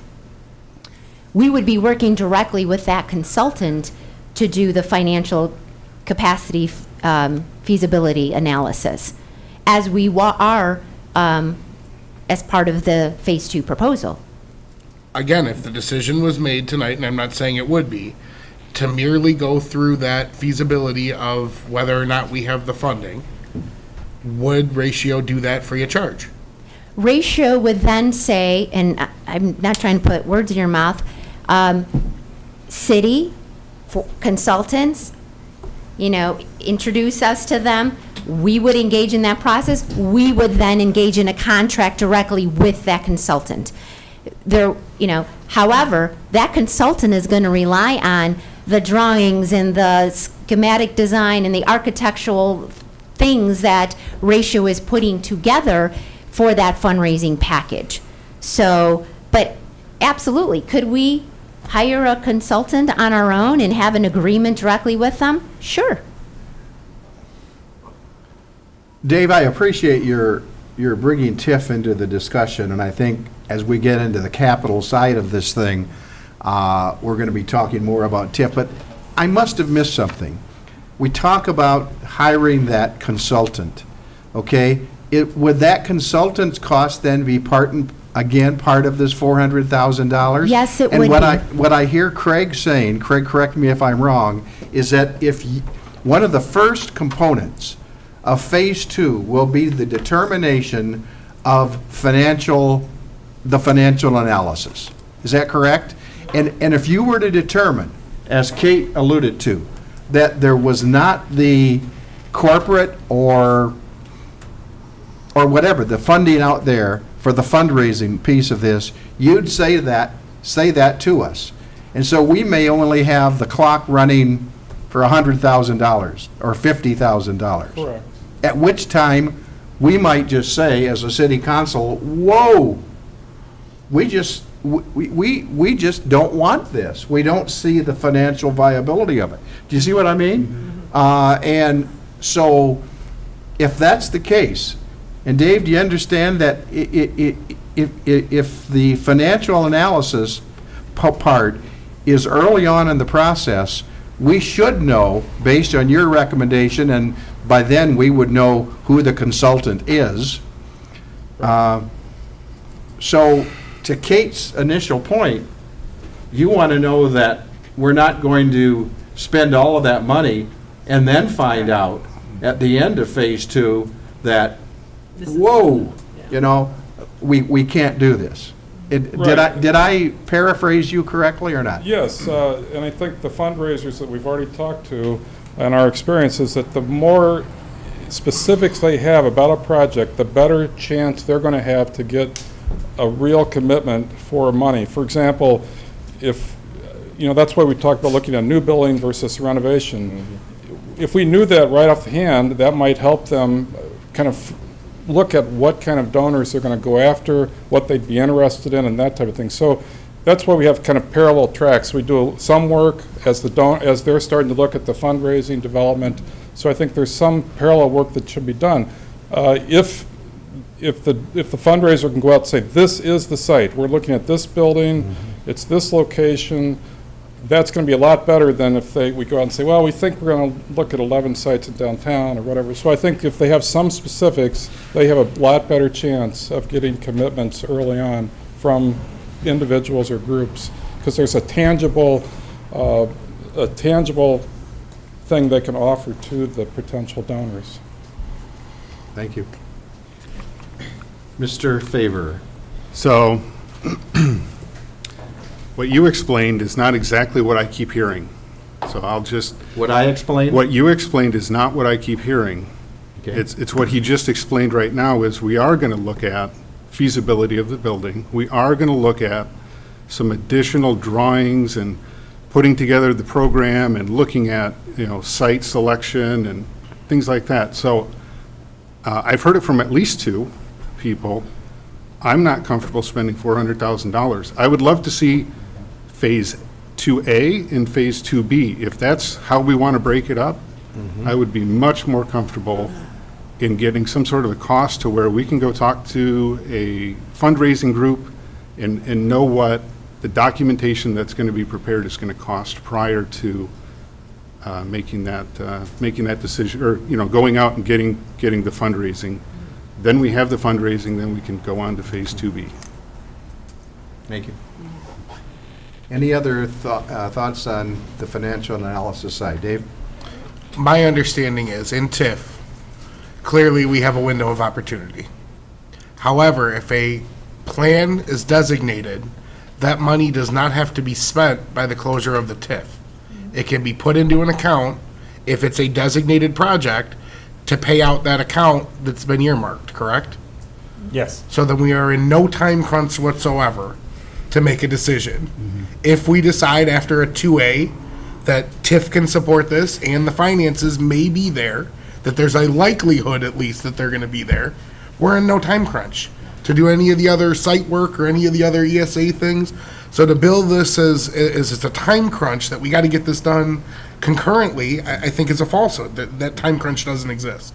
And while I appreciate that there's some additional benefit in having some of those finalized decisions in place, Phase 1 gave us the viability of the likely site we're going to use. It could be one of two. Again, we've narrowed it down to that piece. We have a concept of what the building would look like.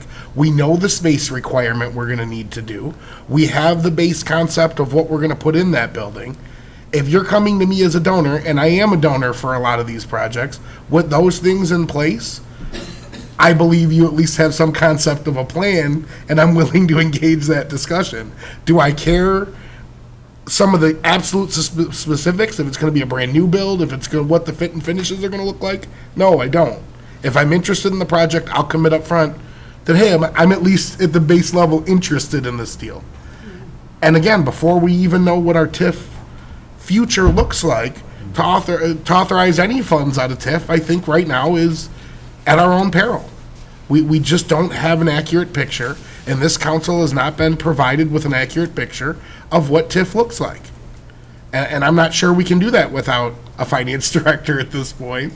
It's been something we've talked about. It's been something that was listed as a priority before this existing group of staff was in the room. And the reality is, we haven't come up with any of those answers. And we're still writing checks out of an account that we have no understanding of what our responsibilities, liabilities, and ongoing incoming revenues really even look like at this point. If the discussion was to split it and do a financial analysis at this point, you'd probably get my support on that, because I know what the alternative would be. I think that would be the most prudent understanding, is to get our ducks in a row in the city and get this TIF phase out done and get an understanding and have all of us up to speed on that, concurrently while engaging the fundraising. Clearly, it's not going to cost anything at this point until we have a fundraising contract in place. And then we'll make the decision, once that fundraising firm is selected, obviously, what the expenditure will look like, and get that information and go from there. We're in no hurry. Tony, does that Part A and Part B, does that, what Dave was just talking about, does that sort of Yes. go in line with what you were talking about? Okay. Mike? And I also like that idea, but to echo Alderman Jacobson's point, we need to be sure that we can operate the city of DeKalb once our TIFs expire. So to his point, we absolutely need to have some analysis of exactly where we're at, where we're headed, because this alderman is not willing to vote for any more TIF expenditures until we have that information. And that leads to number 5. Last question? We so well segue for you. You guys are doing so good. Thank you. So the question, number 5, what will the city's contribution towards the capital costs of the project be? And as stated under number 5 on page 8 of the memorandum, based on the city council's discussion to date, it has been assumed that the city will be making a capital contribution towards the cost of the project. The exact scope of the contribution can be determined once the city has completed Phase 2 and understands the full project costs. Additionally, Alderman Verbeek, staff is presently completing a staff increment financing TIF phase-out analysis that will result in a detailed TIF information on available funding through the end of the existing TIF districts. And Jason is here, and he can comment because he is leading the charge at city, as part of city staff, and that is something we have planned to bring to the city council later this summer. Okay? So we have heard the request, and that is something we have met numerous occasions on in trying to finalize it, the TIF phase-out analysis. So this information is anticipated to be immensely helpful, as you've indicated, in assisting council to determine TIF funding priorities. So we absolutely, as indicated in the memo, understand that you need to see the entire TIF phase-out plan. We completely understand that we need council direction to set those priorities in order to see where STEAM falls into this TIF funding, if any. So the Phase 1 study assumed, and this is from discussions with prior council, I understand we have some newer members, but at that time, the Phase 1 study, the feasibility study, assumed that the city would undertake TIF support of the capital costs of the project in the amount of $4 million. That's the number that was provided at that time. That number is based on a review of other similar projects in working with Ratio and the preliminary project cost information that was available at that time for the STEAM Learning Center. So before we get into further discussions, Jason could come up and address the TIF phase-out analysis that he's working on, but I did want Ratio to comment on cities' involvement or roles.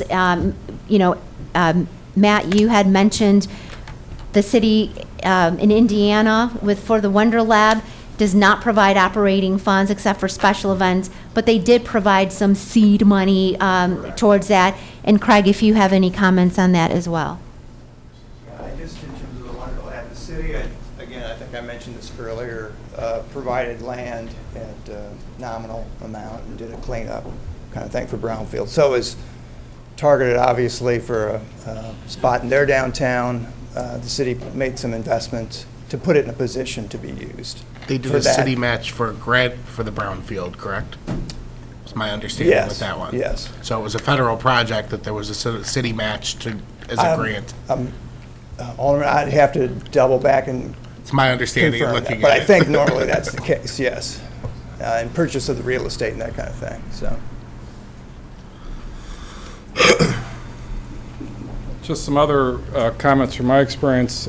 I think from a fundraising perspective, having the city commitment to give some level of capital contribution to get the thing off the ground it's really a great benefit in raising additional funds and capital. So I think from my experience, what I've seen, whether it's $4 million or something else, it does maybe not relevant, but definitely having the city commit to some level, a significant level, will be a huge benefit in going out and looking for other people.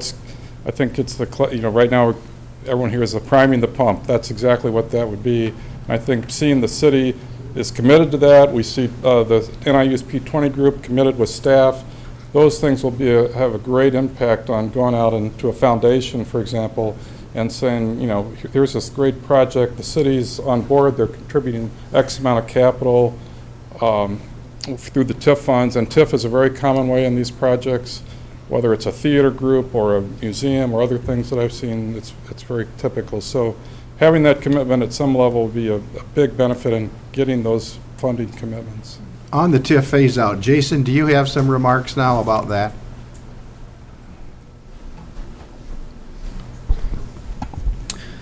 Yes, we are working together internally as staff to look at the revenue projections and reoccurring expenses, looking historically at where those expenses have been. Since I have started with the city, the opportunities within the TIF districts in terms of private development have changed substantially. So we are reevaluating kind of what the priorities. We are planning to come back to council later this summer prior to the start of the budget process with projects that have been identified and working with council to prioritize those based on the revenue projections and expenses that we have through the closeout of the TIFs. Alderman Jacobson. I'm a bit confused at how it fell into your lap, but I can handle that. As part of that TIF phase out, has there been any attempt made to reduce the management burden on those accounts? And if so, how does that fall into community development? I can answer that. If you look at the past budgets, you will see an incremental decrease of the city's reliance on TIF. I don't have the exact dollar amount here in front of me, but I think what you'll see in what was presented as part of fiscal year 17 was that we were stepping it down to the point of what the value of the property in the TIF would be at the expiration of TIF. So that we wanted to decrease that reliance so it would be a 1-for-1, so that when the TIF comes to an end, that dollar amount there is what would remain with the city. So I think we've gotten pretty close to that point, and that as part of the fiscal year 18 budget process, we will also be looking at that, because we wanted to bring that down as quickly as possible. Thank you. Any other questions? Yes, Ms. Noriko. I am certainly willing to indicate strong interest in the city making a seed money contribution to STEAM. I, once again, surprisingly agree with Alderman Jacobson. And, I'm unwilling to, specify a dollar amount until we know the full scope of what our potential obligations and possibilities, frankly, because I think, as Jason alludes to, the picture downtown has changed, and hopefully it's continuing to change in a positive direction. So, frankly, there might be projects competing with the STEAM Center, and I don't want to cut off other possibilities. On the other hand, as I said, I do want to, assuming that the financial picture looks good in terms of, contributions and so forth, make sure that we, are a piece of, this project. So, and as indicated in the staff memo, at this point, question number 5 has been identified as a critical future council decision? but not one that requires immediate response.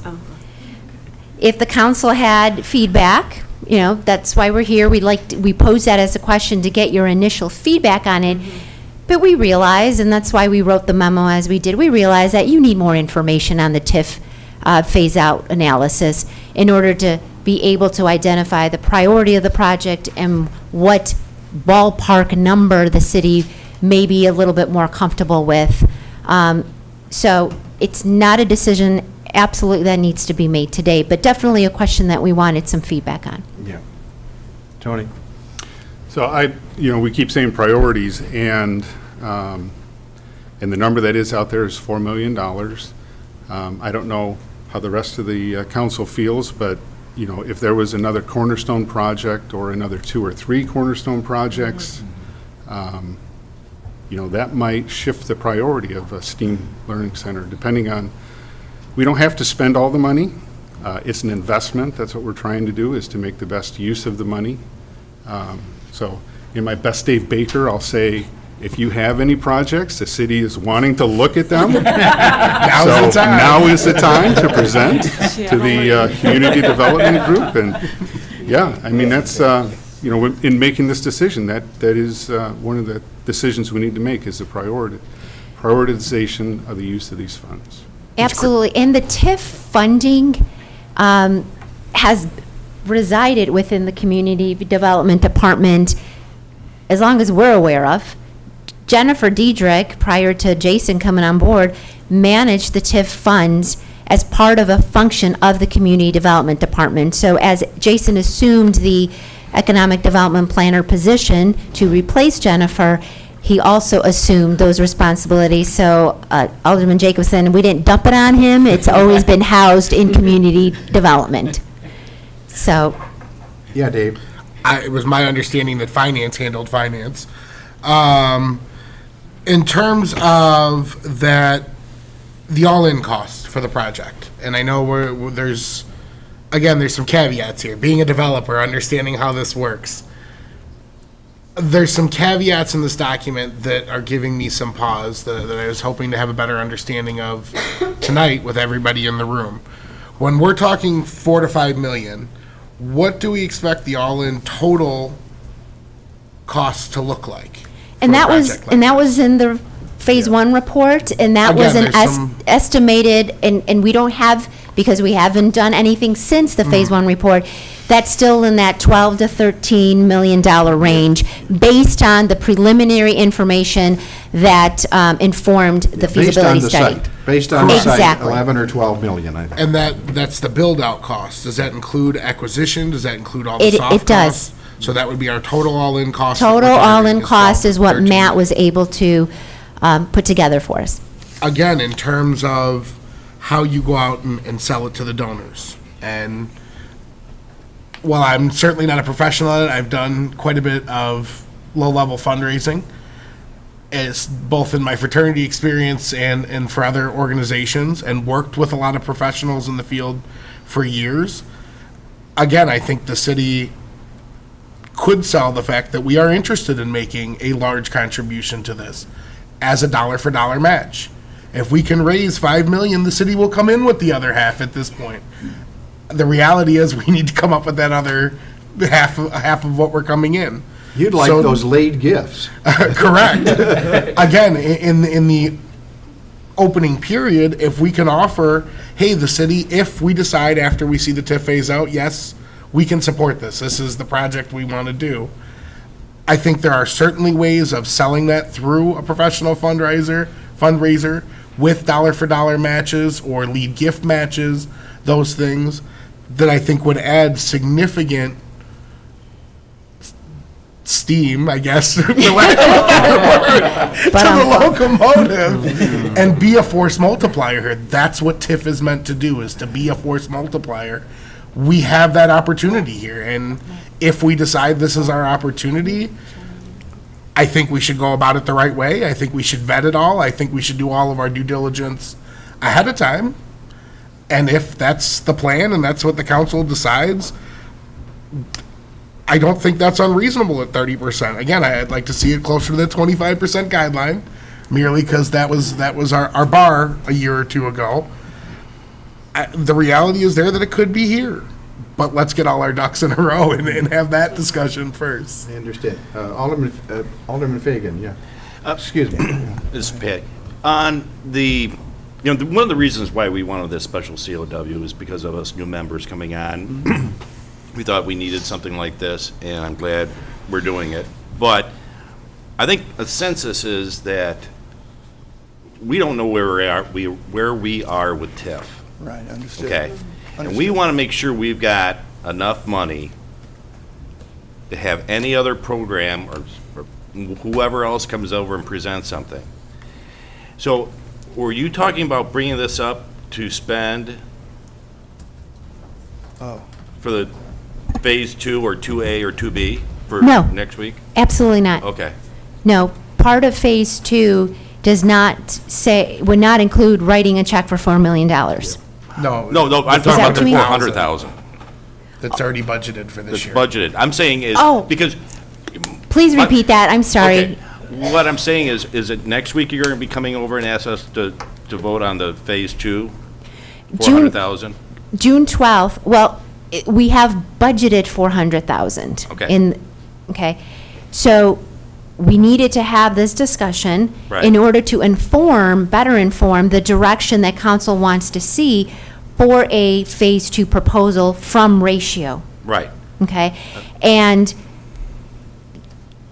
through last year's TIF budget process and discussions that we had with the council, it was determined that we could earmark $400,000 as part of the TIF fund for a Phase 2 study for STEAM specifically. So currently in the TIF budget, Jason has a line item which he works with finance on. It's not just all Jason. Finance does do finance.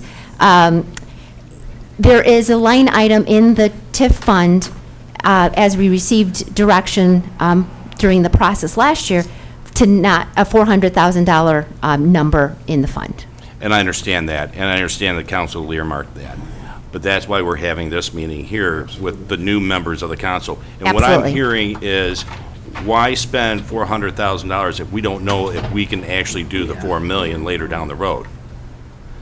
So, what I'm just saying is, I think we got to find out exactly where we're at with TIP before we do anything else. What you're suggesting is that there's no way this council is going to be prepared to make a final decision on Phase 2 on June 12 unless we have the TIF analysis. Do we have all the information? TIF I mean, and I phase can't out, answer yeah. for other members, but I've Yeah. just got that feeling. Mike? Yeah, ditto. I'm not sure what the item on June 12th would also cover, but I'm not sure that we're ready for that until we have a TIF phase-out complete. Kate? But I thought that, as Patty had previously explained, that, the proposal for Phase 2 could be broken down into parts so that we aren't, writing a check for 400,000 on June 12th, that, maybe as Alderman Favor had described it, if, Part A and Part B. In other words, the first part, I don't know, 50,000, 75,000, whatever, in terms of working with the feasibility capacity analysis. I'll be able to say that eventually. And, and maybe some other pieces so that we can get that baseline for whether, it is reasonable to really move forward and do more in depth. And at that point, and certainly before a greater commitment, having the TIF, the fuller TIF analysis. Dave?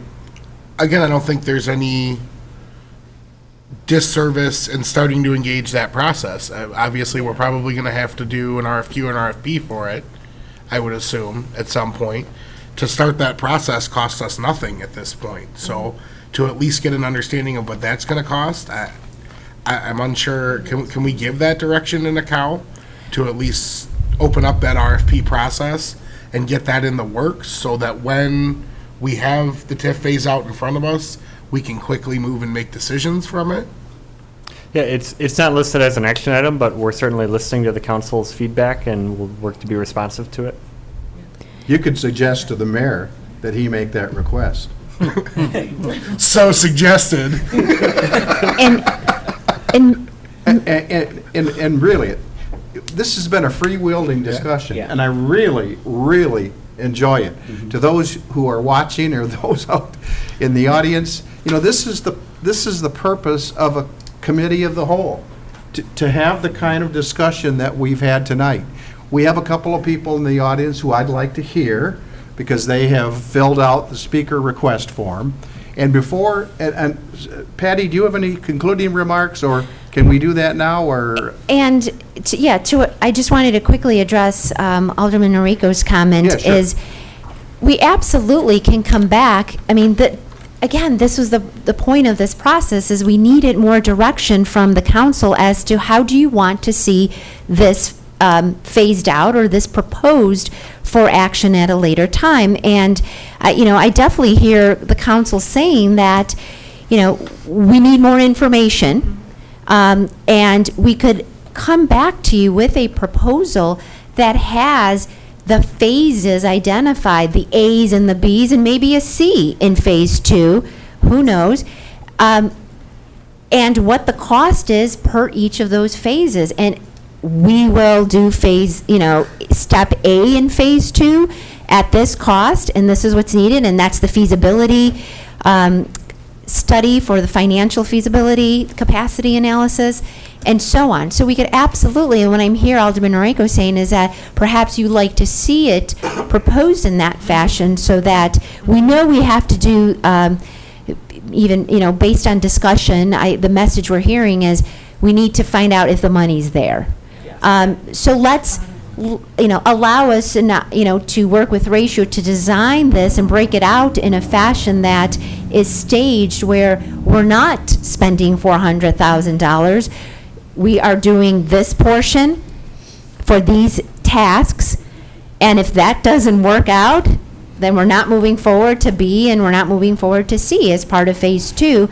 And there will be checkpoints back with the council for key decisions and further direction throughout the project.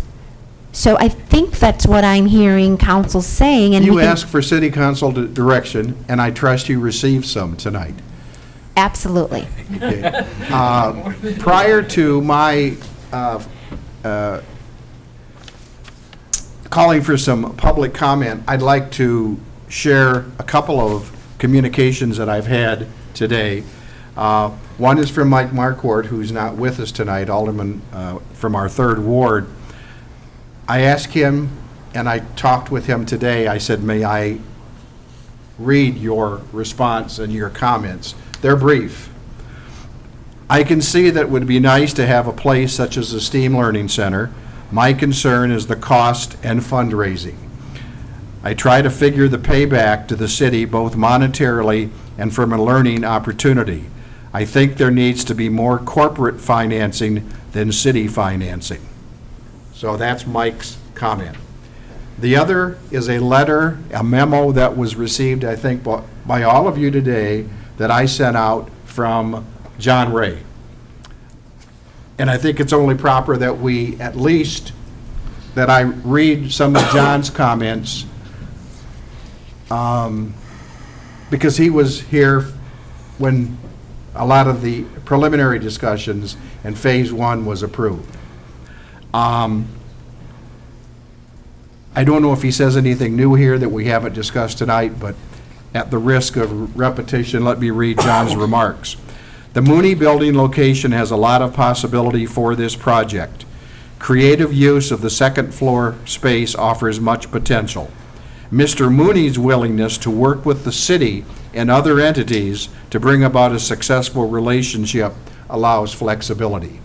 Item number 2, City involvement in the governance will assure viability of the project.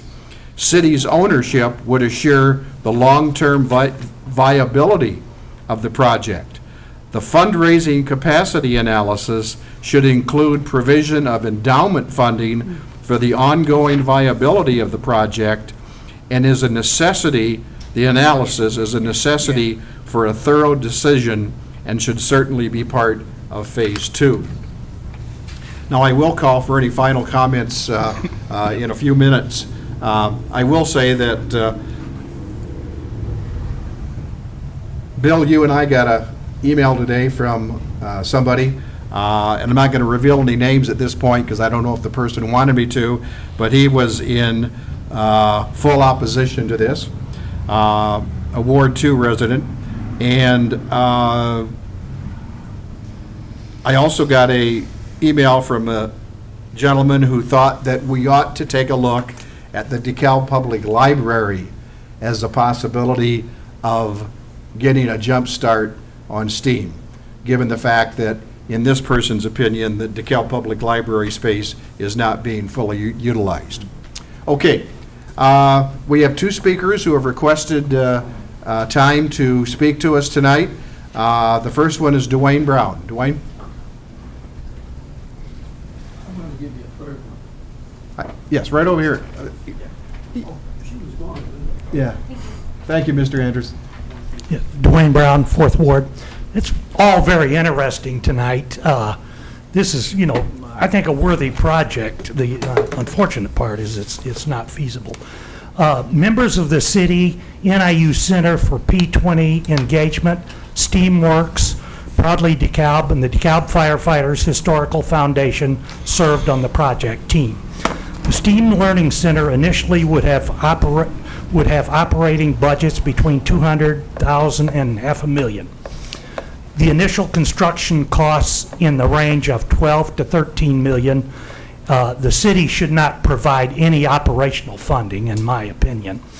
The project would rely partially on philanthropic propensity of given corporations, foundations, and other donors. The STEAM Learning Center would require 30,000 square feet of space to operate. I want to ask the council to halt this Phase 2 discussion until such time as the city is fiscally able to support such a project. Right now, we can't even get our streets paved. They want $4 million for this project. Seriously, this is not in the future gonna be financially feasible. It's a worthy project, and I understand the benefits of it. And if we had plenty of money in the general fund, about $15 million, I would be up here, be a strong proponent of it, because I understand the benefits of it.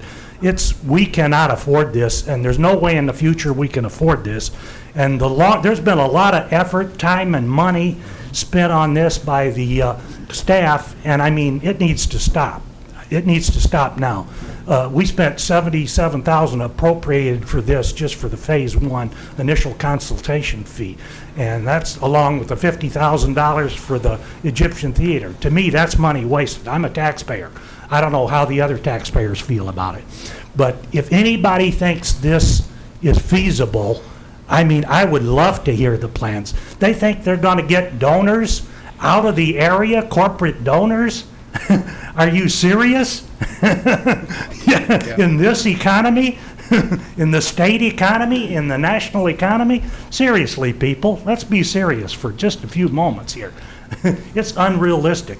The more we spend, the final analysis, we're not going to have the finances for this. We're going to spend more effort, more money, untold than we can afford when we can't afford it in the final. Thank you, I Dwayne. think what we should do, let's put this in a casket, let's bury it, and we can exhume the casket when we're financially feasible to afford this. Thank you. Thank you, Dwayne. Our second citizen who'd like to speak, Michael Haji Sheikh. Mike?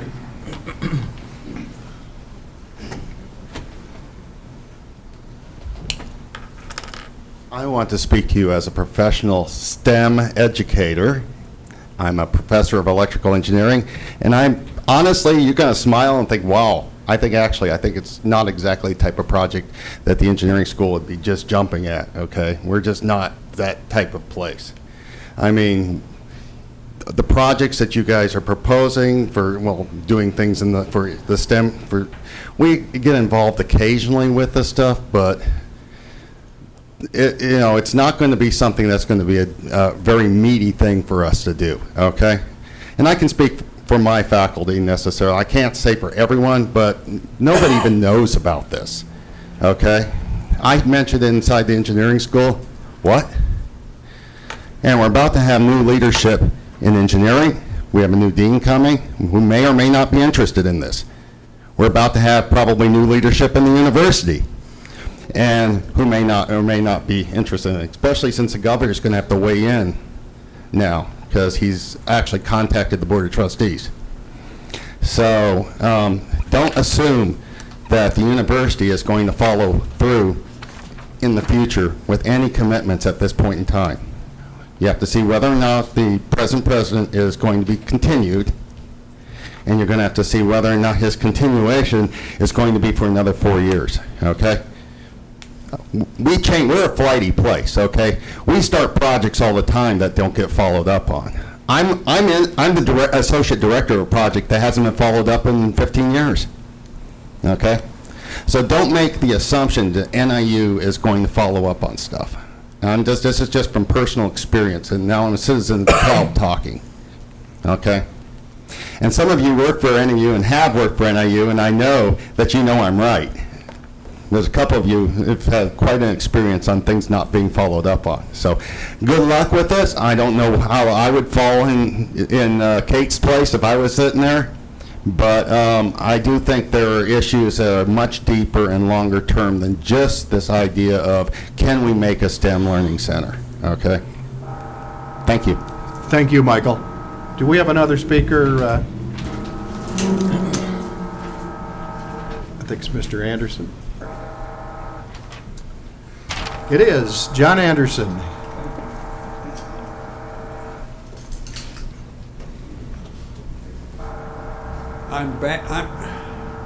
Can you hear me through this? Yes. My wife says I talk too loud anyway. But I'm for the taxpayer here. Now, we've already spent how much taxpayer money already just for what we've done here tonight and listened to. I've learned more tonight of what you've done wrong already using taxpayer money. And what are you saying to the public in DeKalb? There's a lot of retired teachers and teachers living here. If you got to have this learning center, are you telling them that they've failed? I don't think so. But that's liable to be brought up. And as far as using money that you get from foundations, well, we found out a little about these foundations in the last election. That these foundations only have to spend 10% of it towards a worthy cause, and they got 90% to run it. Now, if you don't smell a dead fish there, I do. But look what happened here. They donated over $8 million in the new hospital when they built it 10, 12 years ago. And they sold it to Northwestern for $1. And they're paying, I understand they're paying the CEO to run this hospital well over $1 million a year. Nobody's worth $1 million a year just to run a business, especially if you're not making a profit. And they've got it all figured. They never make a profit because people that don't have insurance, they cover them. And with this donating, even if you got, I think somebody here mentioned that Boeing was donating to something in some school. Boeing didn't pay for it. Everybody that rides in a Boeing plane paid for it. Because that's one thing they hire is figure out how I can make a profit, and here's part of the cost, and the philanthropy part of it is part of the cost. So if you ever take a ride in a Boeing plane, you're paying for it. Or like the Roberts Foundation. It was all figured in on the cost of that seed corn that every farmer in the United States use their seed, help pay for anything that they hand out. and not only in the United States, but around the world, because they were worldwide. But I don't know. We just can't afford to pay for it. And TIF, I always thought TIF was supposed to increase the tax base, not buy up private property and turn it into government property. That's not making a cent. I could say something else, but I better not. Thank you, John. Appreciate your time. Are there any other members of the audience who would like to speak to the group or to the committee of a whole prior to closing remarks from our city council? If not, anybody have any closing remarks on what we've talked about tonight? Dave? I want to ask specifically that the public that is for this idea, that supports this idea, that really feels passionate about this idea, come to the June 12th council meeting. I mean, obviously, we've heard some people that are clearly opposed to it in the audience tonight.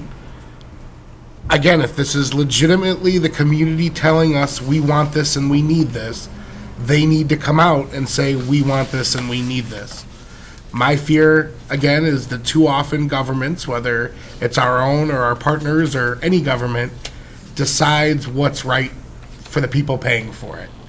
This is a prime opportunity where if you support this, and this is a big deal to you, be here on June 12th. Send a letter to the mayor or to the council members.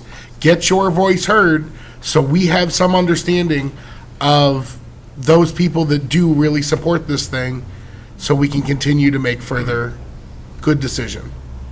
Well said. Anybody else? Yes, Mike.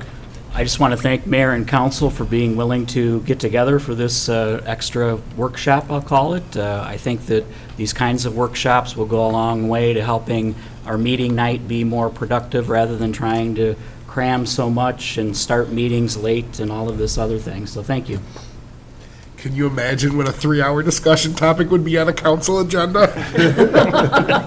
Well, that's one of the reasons, Dave. Dave, that's one of the reasons we want to have, I think, more substantive discussions in committees of the whole.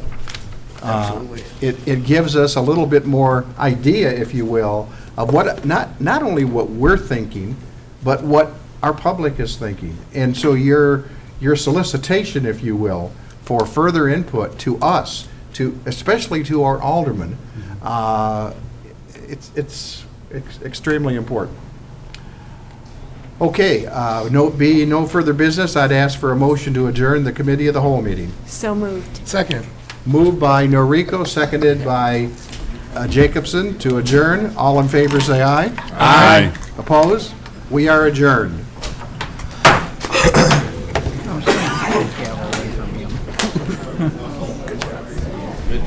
I like these discussions because we have